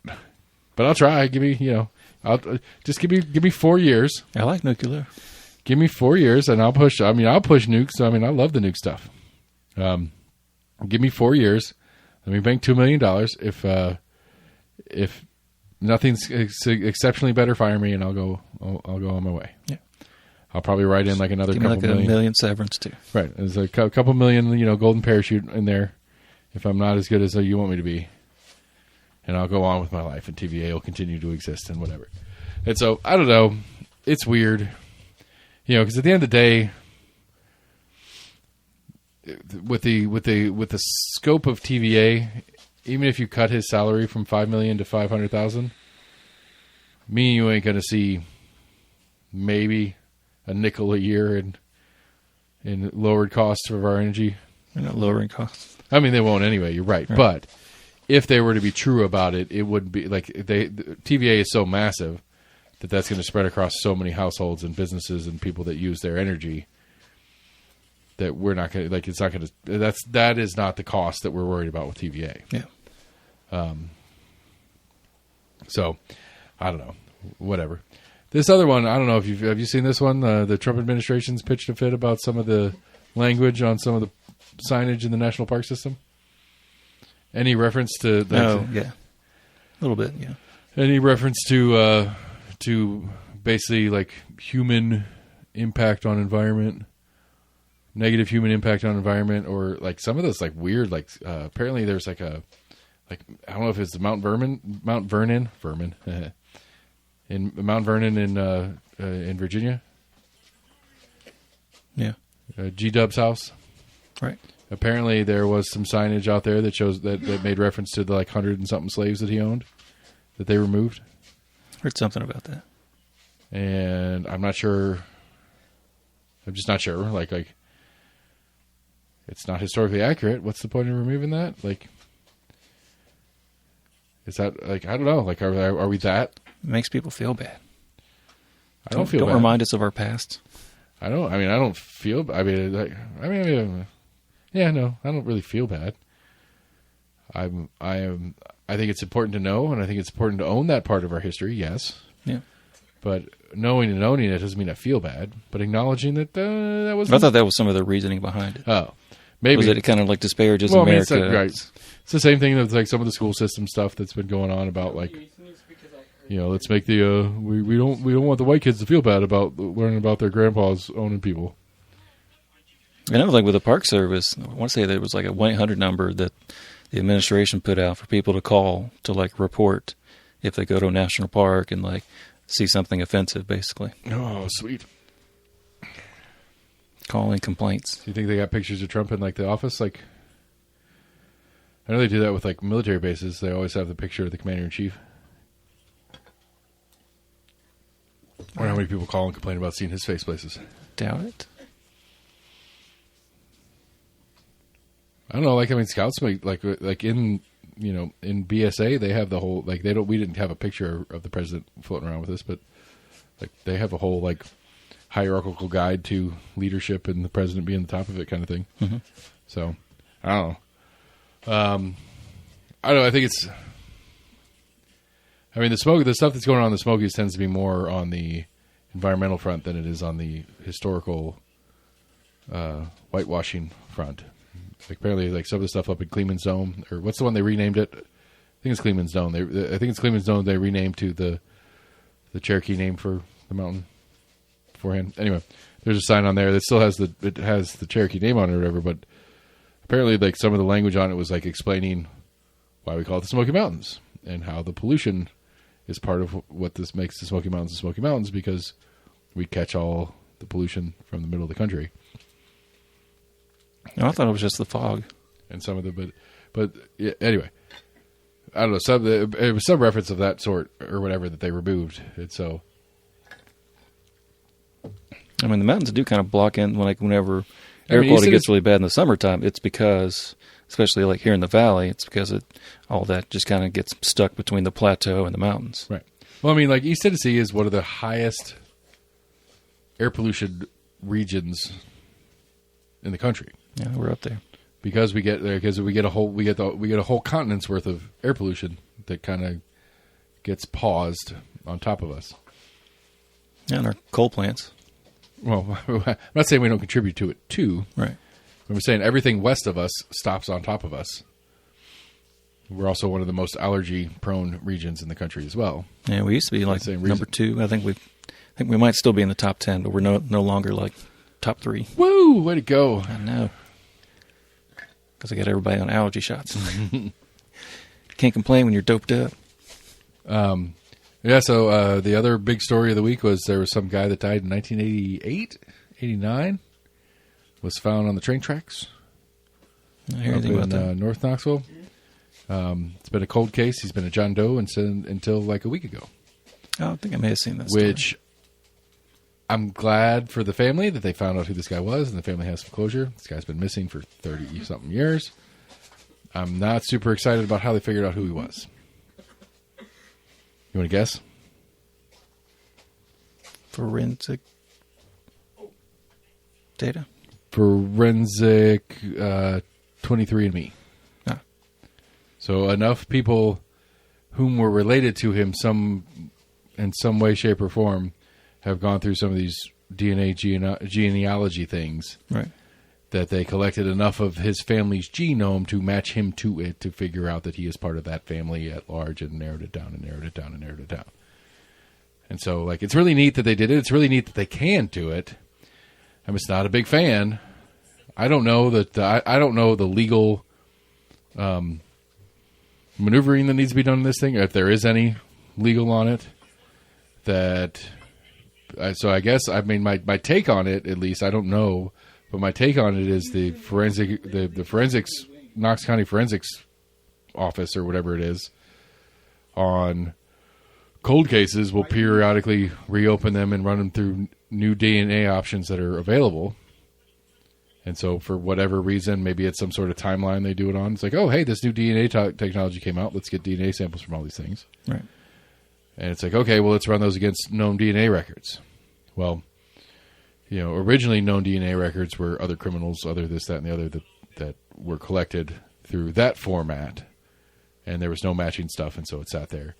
But then apparently, sometime fairly recently, they reran that DNA through new available records, being self-uploaded DNA records from the public at large, and they found them.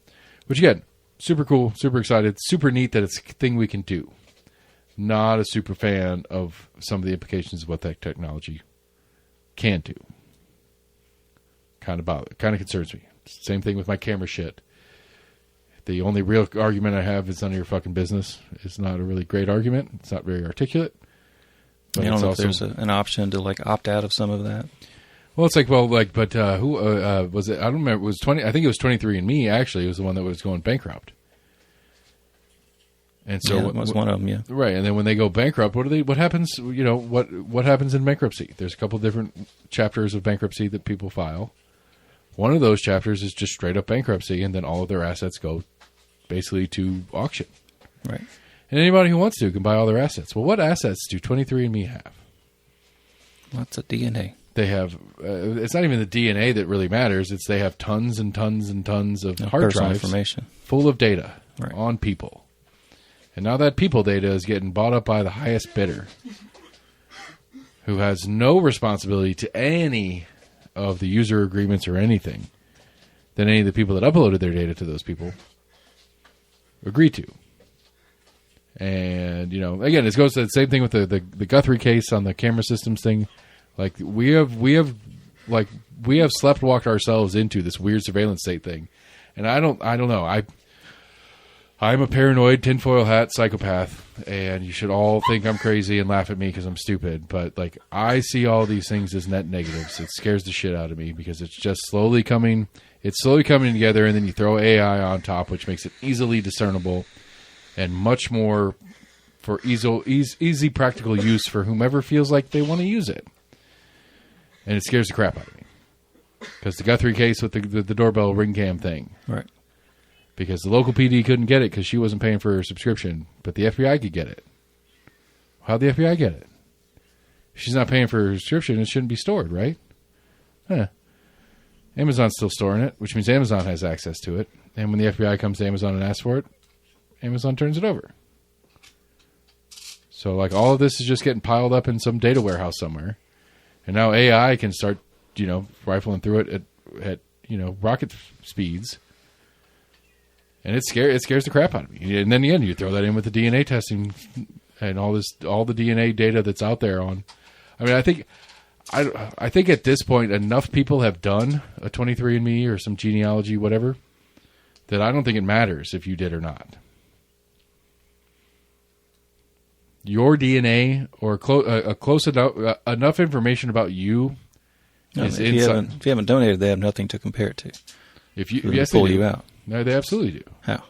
If my sister did, if my dad does, if my uncle did, it may not be. If they list you as family members, it may not be exact. But if my uncle did a couple years. He died a couple years ago, but a couple years before he died, he got really into it, and he's got a big it's a huge 4 foot by 4 foot piece of paper that he was hand filling out with all these different names as he was going through some paper records on stuff. I don't know if he did a DNA test part of it, but if he had, and they got half of me at that point. They got if he lists you in his records as a family member. Even if he does it, they still have they still have the paternal side. They still have my dad. They have right. They would have enough DNA, or a quarter of me, I guess. I don't whatever the math is. Because he's not an exact match to my dad, but he'd be like a 75% match to my dad, something like that, right? And so I would be like a 25% match to him. There would be enough DNA available to get a familiar link to him. So had I committed it, in the very, blunt, non-specific, whatever. If I went out to do unlike the mothers, if I went out and raped somebody and I left my DNA sample on that person and they scrape it off, this is a terrible example of why this is a good thing and not a bad thing, but I'm still going to argue it's a bad thing. And they scrape it off and they run that through the DNA system, they're going to find enough of a match with my uncle because he went through one of these 23andMe's to at least be like, okay, that's a human being that we know who he is, and there's enough match here that the percentage of the match is enough to set that we know that it's a cousin or a nephew or an aunt or something, or not an aunt, but it's a cousin or a nephew. Right. At that point, there's enough DNA match to say it's a cousin or it's a generation below, niece, nephew, whatever. Well, that narrows it down a whole lot. Because to my uncle, at least, there are 3. You're just giving him more and more answers. What I'm saying, and actually, if you trace it back to my uncle, and the specific of my criminal part of this is it actually narrows it down to 2, because it's just me and my brother. You're just giving more and more information. Whatever, it's your argument anyway. They know everything anyway, so I might as well lean into it. I don't think I've said that. But I'm saying they already have everything that I'm saying right now. They already have. It'd already be available knowledge inside the databases, especially when you get into AI being able to crawl through all the different systems. Yeah. Because you say, okay, there's any match to this person here. Okay, well, there's any match to this person here. Then we can go through the state that he's in's birth records and marriage licenses and so we can link, and you're going to get to me anyway. And again, that's if I committed a bad crime. And maybe the better example would be that I committed some sort of what I would consider political activism sort of crime, like some sort of I don't know, whatever. I just become an enemy of the party that's in power. Your government policy sucks. We need to stop doing this government policy stuff. I don't actually commit any real crime. It's just I'm out there actively telling everybody how bad the system is. Right. Ruffling feathers. And they want to do something with me. Well, they can DNA me backwards, or maybe even, and then maybe at this point they could DNA fake. I don't know. It sucks. It sucks. I have a right to privacy. I don't want to exist. I'm allowed to not exist, and I'm allowed to make you, the state, actually have to work for it, not just plug some numbers into a computer and let it do the answer for you. Yeah. UT is trying to be UT is aiming to be a top 10 research institution in the state in the United States, which is a big that's one of the Plowman and Boyd's goals. That's the what of Boyd's goals? It's one of Donde Plowman and Boyd's goals is to make UT Knoxville like a top 10 research facility. Because I learned this, I think I knew this, but I didn't know this. UT Medical is actually not part of the UT system. We talked about that the other week. And that's what was in reference to, was wanting to do that. Now, I think I asked you, I was like, well, I thought that was a part of the... It's a private nonprofit. And the only affiliation they have with the University of Tennessee is the name that they lease from them. Similar to CARM, if you guys are CARM people out there. My dad was a monthly, like $10 a month or whatever, he donated to CARM. And then he learned that CARM, the stores, have nothing to do with CARM, the mission. The CARM stores are a private nonprofit, and they lease the name from Knoxville Area Rescue Ministries. It's literally a marketing tool to get you to shop there. Yeah. Now, so I guess, to be fair, at some level, yes. They're paying for the name, so the organization when they pay for the name, they're paying the organization to get some for the mission that they do. They don't get a percentage of sales or anything. But, right. And that's gross. And I can't believe more people aren't talking about it. And especially when they pop up everywhere. I'm so, like, I hate CARM. I hate them. I don't mind actual CARM. I hate the CARM stores. The old, what was it down there? Right in front of the Lowe's? It's been a bunch of weird budget places over time. What's down there? Right in front of Lowe's. There's like a bargain hunt last time I saw. That one. I think that's just a store. I don't think it's a CARM store.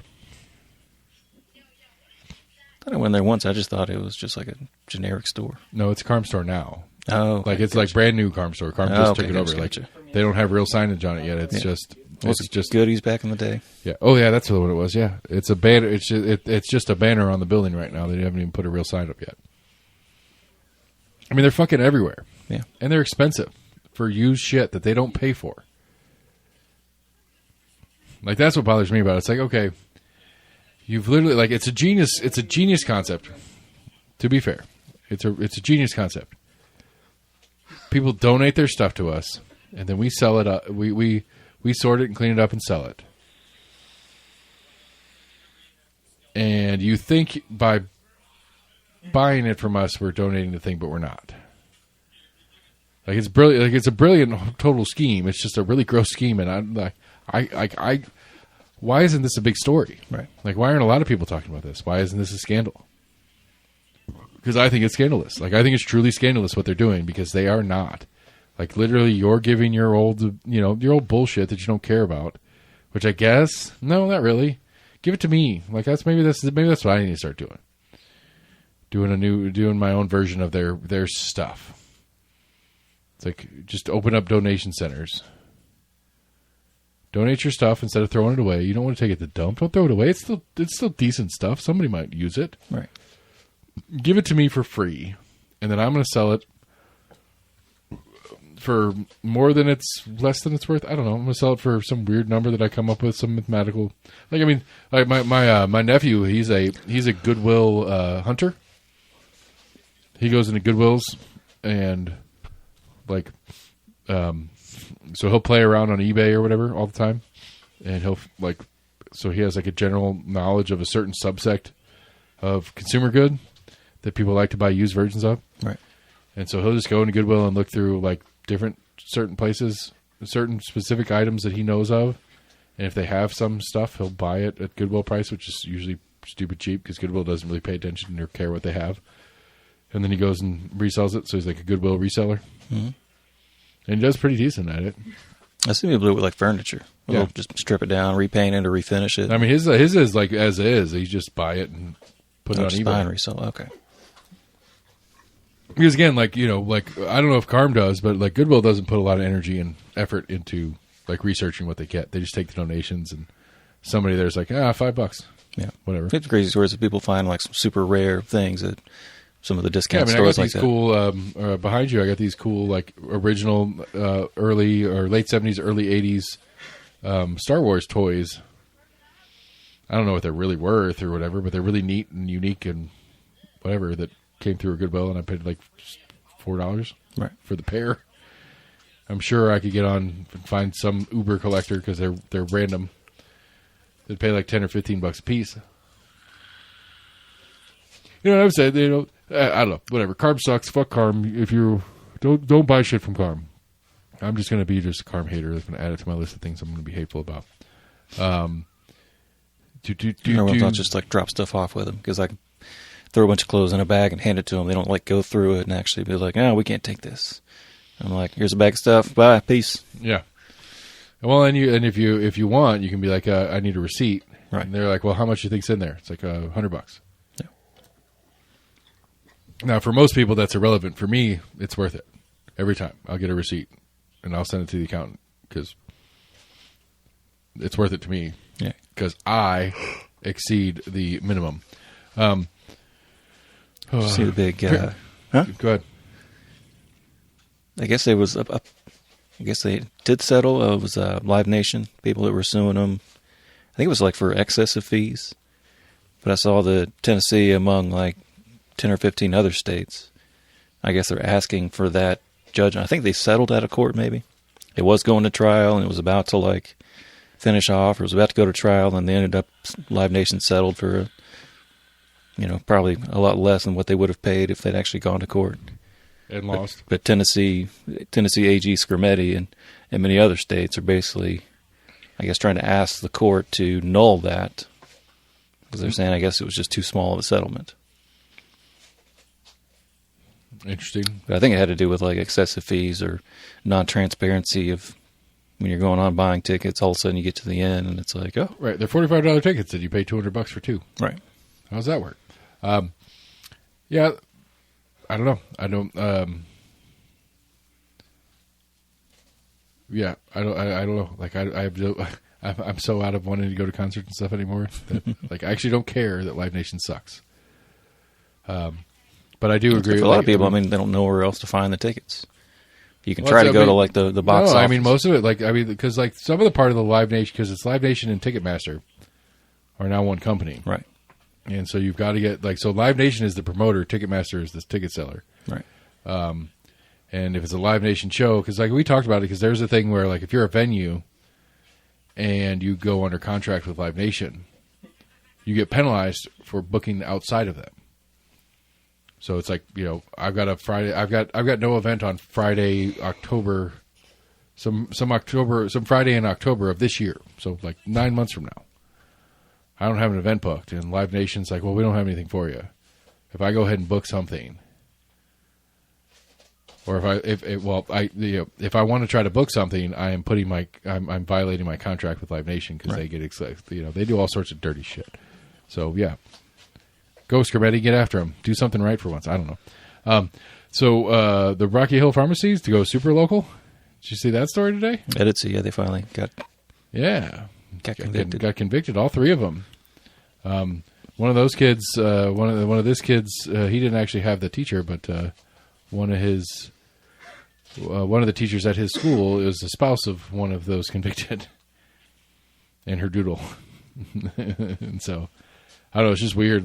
So I still don't quite get it. I'm guessing it's one of those things where, as a small pharmacy, and you're going through all the fucking bullshit paperwork with insurance, trying to get money back from insurance and stuff like that, and you're filling out all that paperwork. My guess is that there's on one of those forms, there's a checkbox that if you check that box, you get $10 more back for this prescription. One of the stories was they were creating some prescriptions and basically overcharging Medicare. So I want to say it was to the tune of like $8 million or something like that over the past 5 years. I know it was that big. I need to get further into the story because I don't know. I knew it was kind of it was over here in my periphery. Yeah, I think it was like wire fraud. I think were some of the main charges. Yeah. I don't know. I just feel like it's one of those. You're a little small pharmacy and you're trying to fucking make ends meet and things are getting tight, and it's probably it feels like it's probably pretty easy to do this form a little differently, and then you get a little bit more money, and you can pay your staff. I don't feel like I don't know. My guess is that it's not some. I don't know. I'm trying to think. I don't know because it's hard to. It's like a lot of crimes that they just think they can get away with it. That there's enough. They think it's small enough that it's not going to get caught. I mean, so they defrauded $8 million? Is that what you're saying? I thought that's what the story said. All right. Well, we'll have to come back. We'll have to follow up the story. Because you see it happen down in like Florida with some Medicare fraud where doctors just like make up patients or like say they've done, procedure A, B, C, and D when they never did it, but like billed Medicare for doing all this stuff. So I think this place, it had to do with like prescriptions. Yeah, I mean, it was a pharmacy. So maybe getting charged for a prescription that they never actually filled.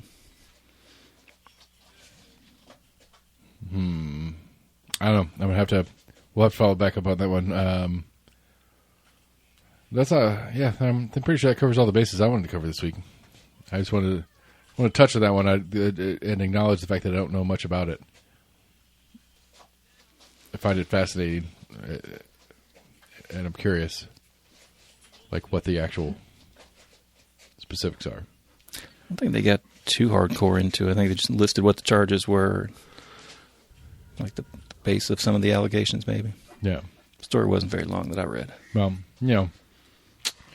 if we didn't have insurance companies, you wouldn't have to get arrested for defrauding them. Just saying. Hell of an argument. If it was a regular market and just there weren't banks, I wouldn't get in trouble for robbing them. They wouldn't be there for me to take money from. That is not an apples to apples, bro. No, it's not. If there weren't all the weird regulations banks have to go through, it wouldn't be me defrauding the bank with the information I give them to give me a loan. I mean, I think that's I don't know I guess that's the comparable. It's like like if I want to borrow money from you, is it a crime for me to lie to you about why I want to borrow the money? What I'm going to do with the money? How much money I make? I think technically it is, because essentially you're falsifying a loan document. No, if I'm borrowing money from you, because you're not a bank, you're a human being. Gotcha. Said, hey man, let me borrow $20. I'll get you back next week. So legally, no. Well, why is that any different? Because I think a bank loan is like a legally binding document. Okay. But why is something they can actually adjudicate if you fail to pay on? Right, but why does the bank? We have like just why does the like bank get protections that but you we have don't some like get? handshake agreement. I'll let you borrow money. I have no recourse. I can't. But why I can't not? go to the police. Well, that's what I'm saying. Why not? Why can't you? Why does a bank get protections from an individual that you don't get from an individual? I get protections. That's why they have you sign a legal document for any kind of like transaction like that. To you and I, maybe if we like wrote something on a napkin, you've always heard that old adage that, you can make a contract on a napkin, and as long as both of you sign it, it's supposed to be binding. Maybe. Well, but yeah, theoretically, sure. But I don't know. I'm just saying, like, why does, if I lied to you and said I've got a thing coming up, but I need $100 so I can get that thing, and I'll give you $110 next week, and we have some sort of generic contract on that, why is that any different? Could you report that, and I get a fraud charge for lying to you about what I was going to do with the money? No. That's what I'm saying. Like, why? A criminal charge. That's the maybe that's the discernible difference I'm trying to break down here. It's criminal for me to lie to a bank, but it's not criminal for me to lie to you.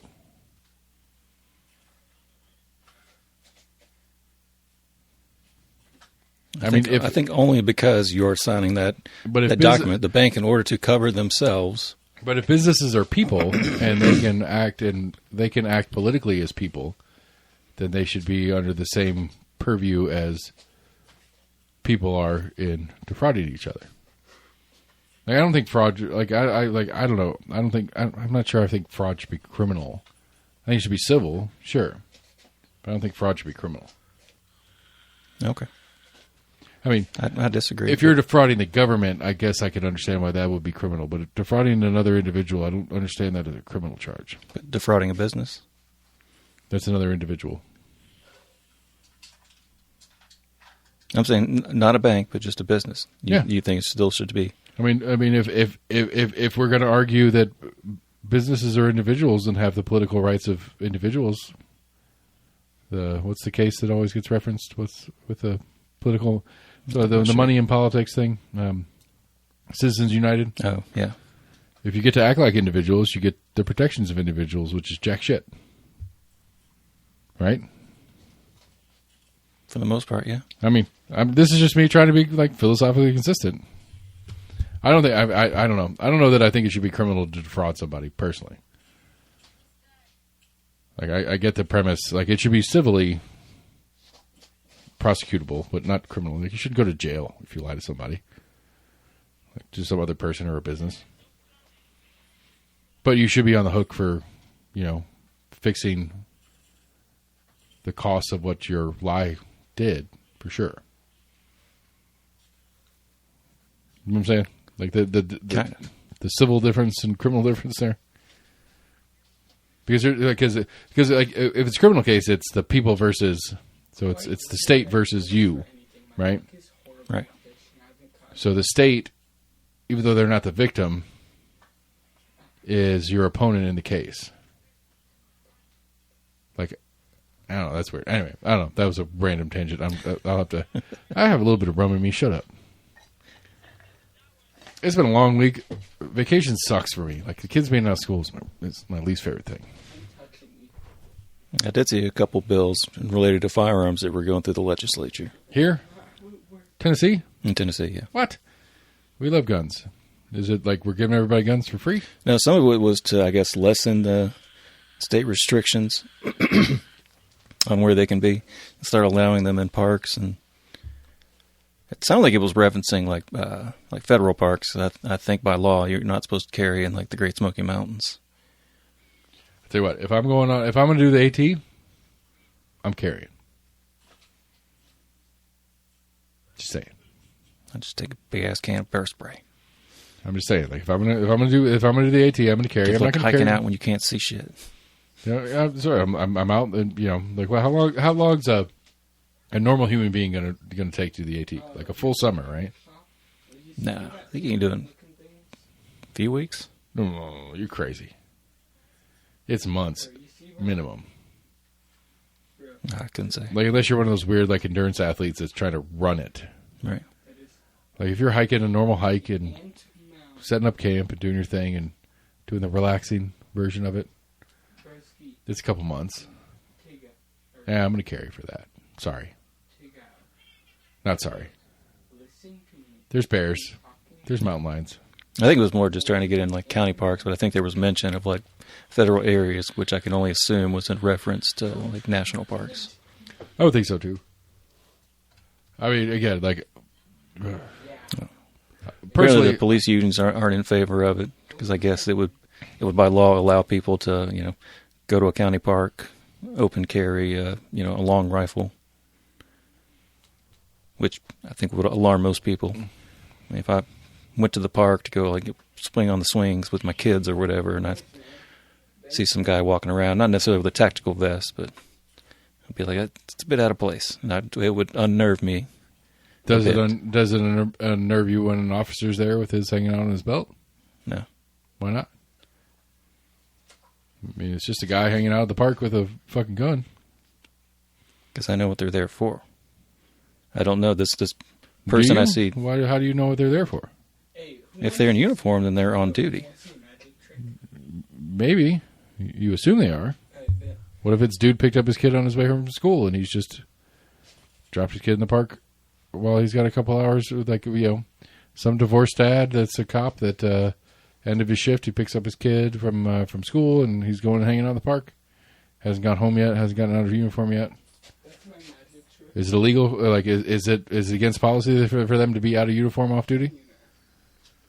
No, but I think they're supposed to at least take their sidearm off. They can still keep the shirt on if they want. I'm not sure. I don't know. I'll ask some cops next time I'm hanging out with them. Like what the rules are. I mean, for fuck's sake, I hire them to be in uniform with their sidearm, and they're off duty when I hire them. Right. And so, but you're hiring them as a private security in that instance. Okay, but they're off duty. They're in uniform. They have their sidearm on. They're in a public place. They can do that in their regular uniform? Mm-hmm. I think they were supposed to do that. So for all you know... Yeah, I don't know. Whatever. I don't know. That's a random tangent. All right. For all I know, some guy's walking around with an AR strapped to his chest. He's just doing private security at the park. That's what I should assume. Nah, no. It's people are people, whether they wear a dress or not. There was another one. What did you say? So there was another story that had to do with that, but I guess it had to do with... I got excited about getting weird, my bad. It had to do with hunting. But I guess in like some weird caveat, there's one of the surrounding counties has a high school, I guess, that within like 200 yards of it is an area, I guess, where you could go hunt. But the school system, I guess, is afraid that, they would potentially have to go into lockdown if they start hearing gunshots, during the fall or spring, during turkey season or whatever. So essentially allow hunting, within a couple hundred yards of We're schools. in Knox County, and I hear gunshots not irregularly out here. Right. And I'm within earshot of an elementary school. I don't think you're allowed to. Actually, I think it's like fireworks. You can't do it within the city limits. But, the schools are the city limits. The gunshots ain't. They're west of me. I don't know if it's a range. I don't know what it is, actually. And I hear it. And it's like fireworks. There's people that do it, but I think by law, I don't think you're allowed to. I haven't heard discharge. Granted, most of the times I've heard this, it's been in the evenings. Partially because traffic has started to mild up because that hum of traffic isn't covering noises as much. So I don't think you're allowed to discharge firearm in the city limits. Well, it's not in the city limits. I'm in county. Right. And you can in county. I believe so, yeah. But you can't hunt in county. There's no real hunting in Knox County. Not with gun. There's no big gun hunting in Knox County. Right. I think you might be able to 22 squirrel hunt in Knox County. I have to look at the book. Maybe some raccoon hunting. But the handful of places where you can deer hunt in Knox County is archery only all the time. I played back whenever there were only... Anyway, sorry, was there any more? I didn't mean to... No, that was the two that I'd seen that were kind of firearm related. I'm confused about this one. The TWA, it was supposed to make it in line more with like TWA regulations, but I guess whatever legislation would pass, it would allow, in this particular area, it would allow hunting really close to this high school or middle school or whatever. I think it was right next to like a high school and junior high. Let's go hunt there. Where is it? Let's find it out. Is it public land or private land? Because if it's private land, that's a whole... I mean, there's a... I assume it's public land. I mean, if it's... I don't know. Like, that's just it. It's like if it's private land, like if I own 100 acres, and the edge of my 100 acres, like the property line of my 100 acres was a whatever county school. I'm not allowed to hunt on my land? Because it's within earshot of a school? No, maybe that's some of the people that are pushing back on it. I mean, like legitimately, like that's the question. It's like, yeah, I understand. I get what I get what the concern is from the school perspective, but it's like, I got 100 acres, and my house is up on the front. My house is there. You can see my house from the school, but I go hunt on the back half of my 100 acres, and you can hear my gunshots, and you're going to say I can't hunt my land because you can hear it at the school. And your concerns are valid, don't get me wrong. But I lose my rights as a private property owner because I'm near a school? That seems kind of crazy. I see your argument in that. I mean, again, I don't know. Like if it's like TWRA land specifically, that's a whole other kind of confusing question. It's like, why does TWRA land? Why does the state of Tennessee own huntable land that touches a school zone? That seems kind of weird too.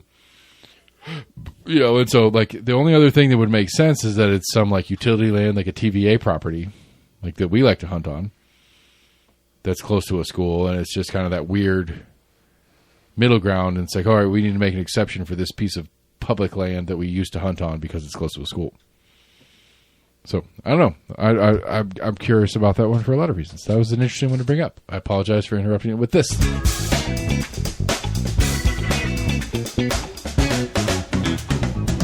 Let's see, what is this? An iconic Oregon waterfall was put up for sale on Redfin. Lawmakers approved the money to buy it.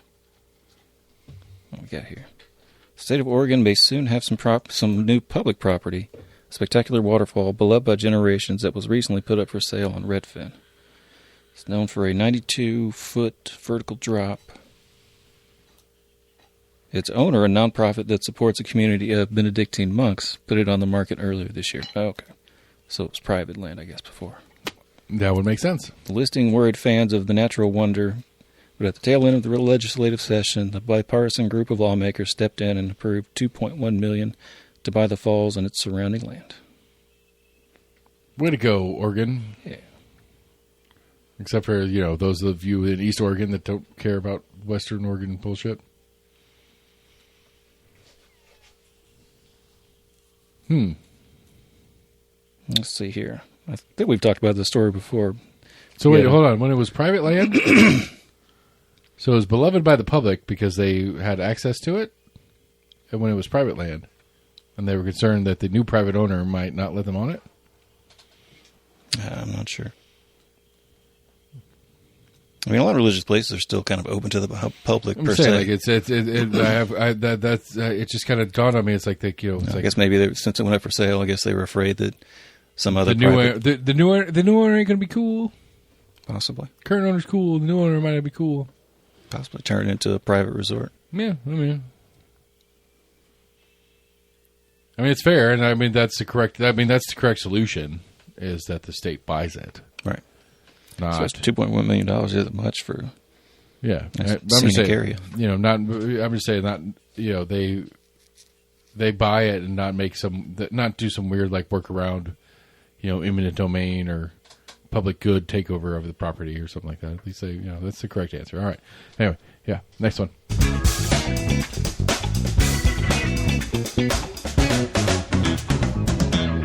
A Finnish pair wins a barrel of ale and annual wife-carrying contest in England. I've seen that. That's where they do like backpack style, like upside-down backpack style. Yeah. That's what I've seen the video of it. They're on your back with the knees over their head. Knees in the front, pretty much like the wife's face is facing your butthole. Yeah. I mean, it is the most logical way to run with a human on your back. Yeah. Guess they win a barrel of ale. And crown the winners at 1 minute and 45 seconds. And their prize, a barrel of local ale. I mean, stupid fun. I love stupid fun. I host a soapbox derby. It's said to be inspired by a 19th century Finnish legend about a gang that pillages villages and steals the women. And that's what you throw. That's them. So that's the pillagers throwing women on their backs and running with them, or it's the husbands. I guess that's what it's kind of recreating. The husbands running their women away from the pillagers. I think it's supposed to kind of not be an homage, but in reference to, I guess, the pillagers stealing women. They come into town, they grab the women, they throw them on their backs, and they run away. Yeah. Yeah. I'm just saying it could work both ways historically. It's that, oh no, they're coming, and we throw our women on our back, and we run away with our women, or they come and steal them and they run away with them. How long a race is it? Like, what's the distance they're running?